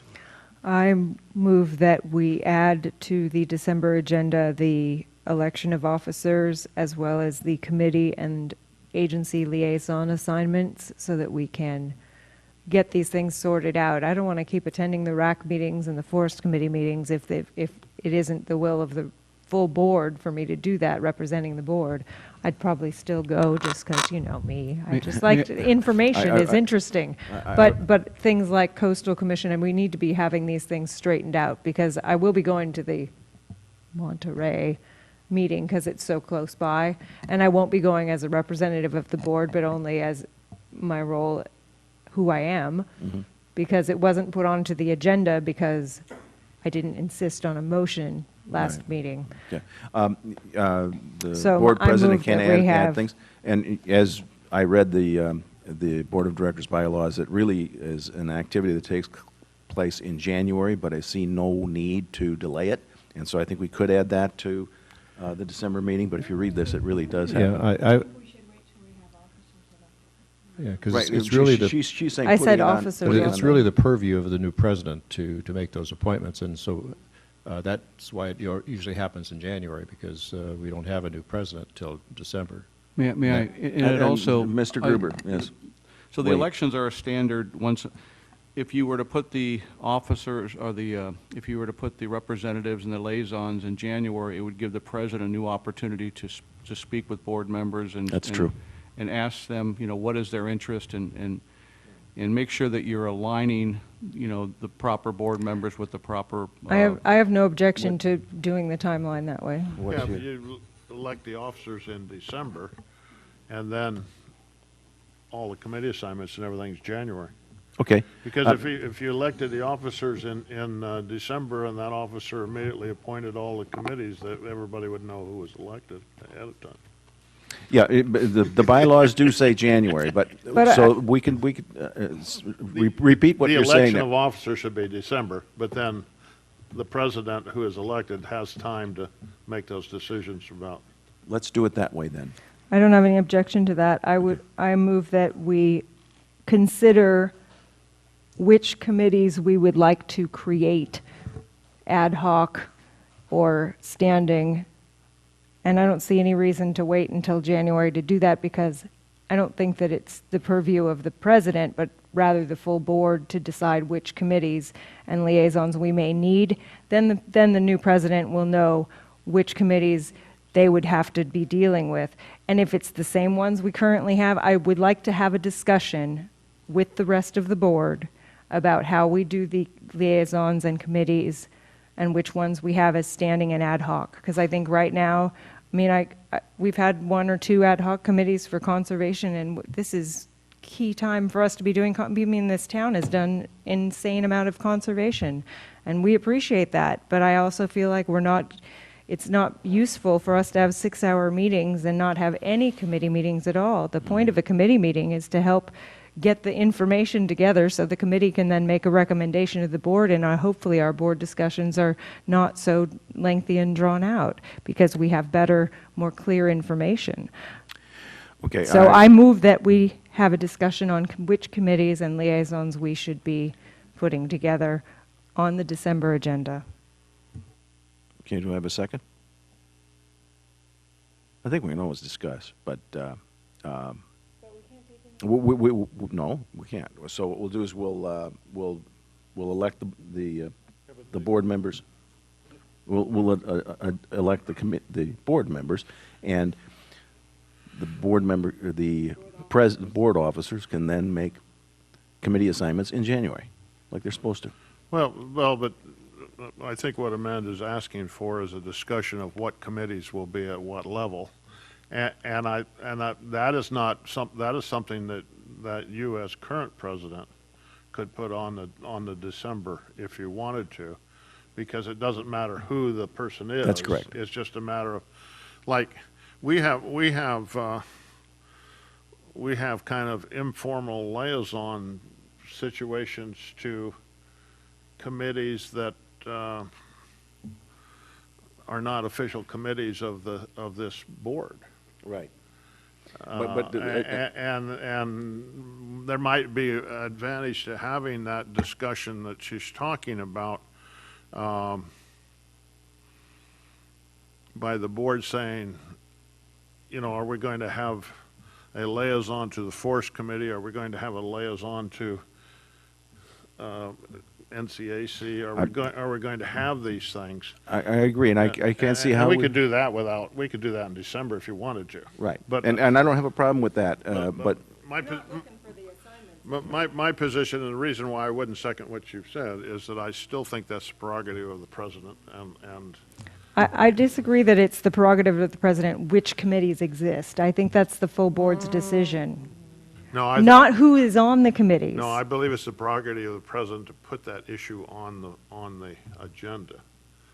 Now, and giving the president the right to do that, and if the president doesn't do that, and a member then feels that they've been left out of something like that, then a vote of the committee or vote of the members to force something on the issue on the agenda. But I still respect the right of the president to control the agenda. That's the position.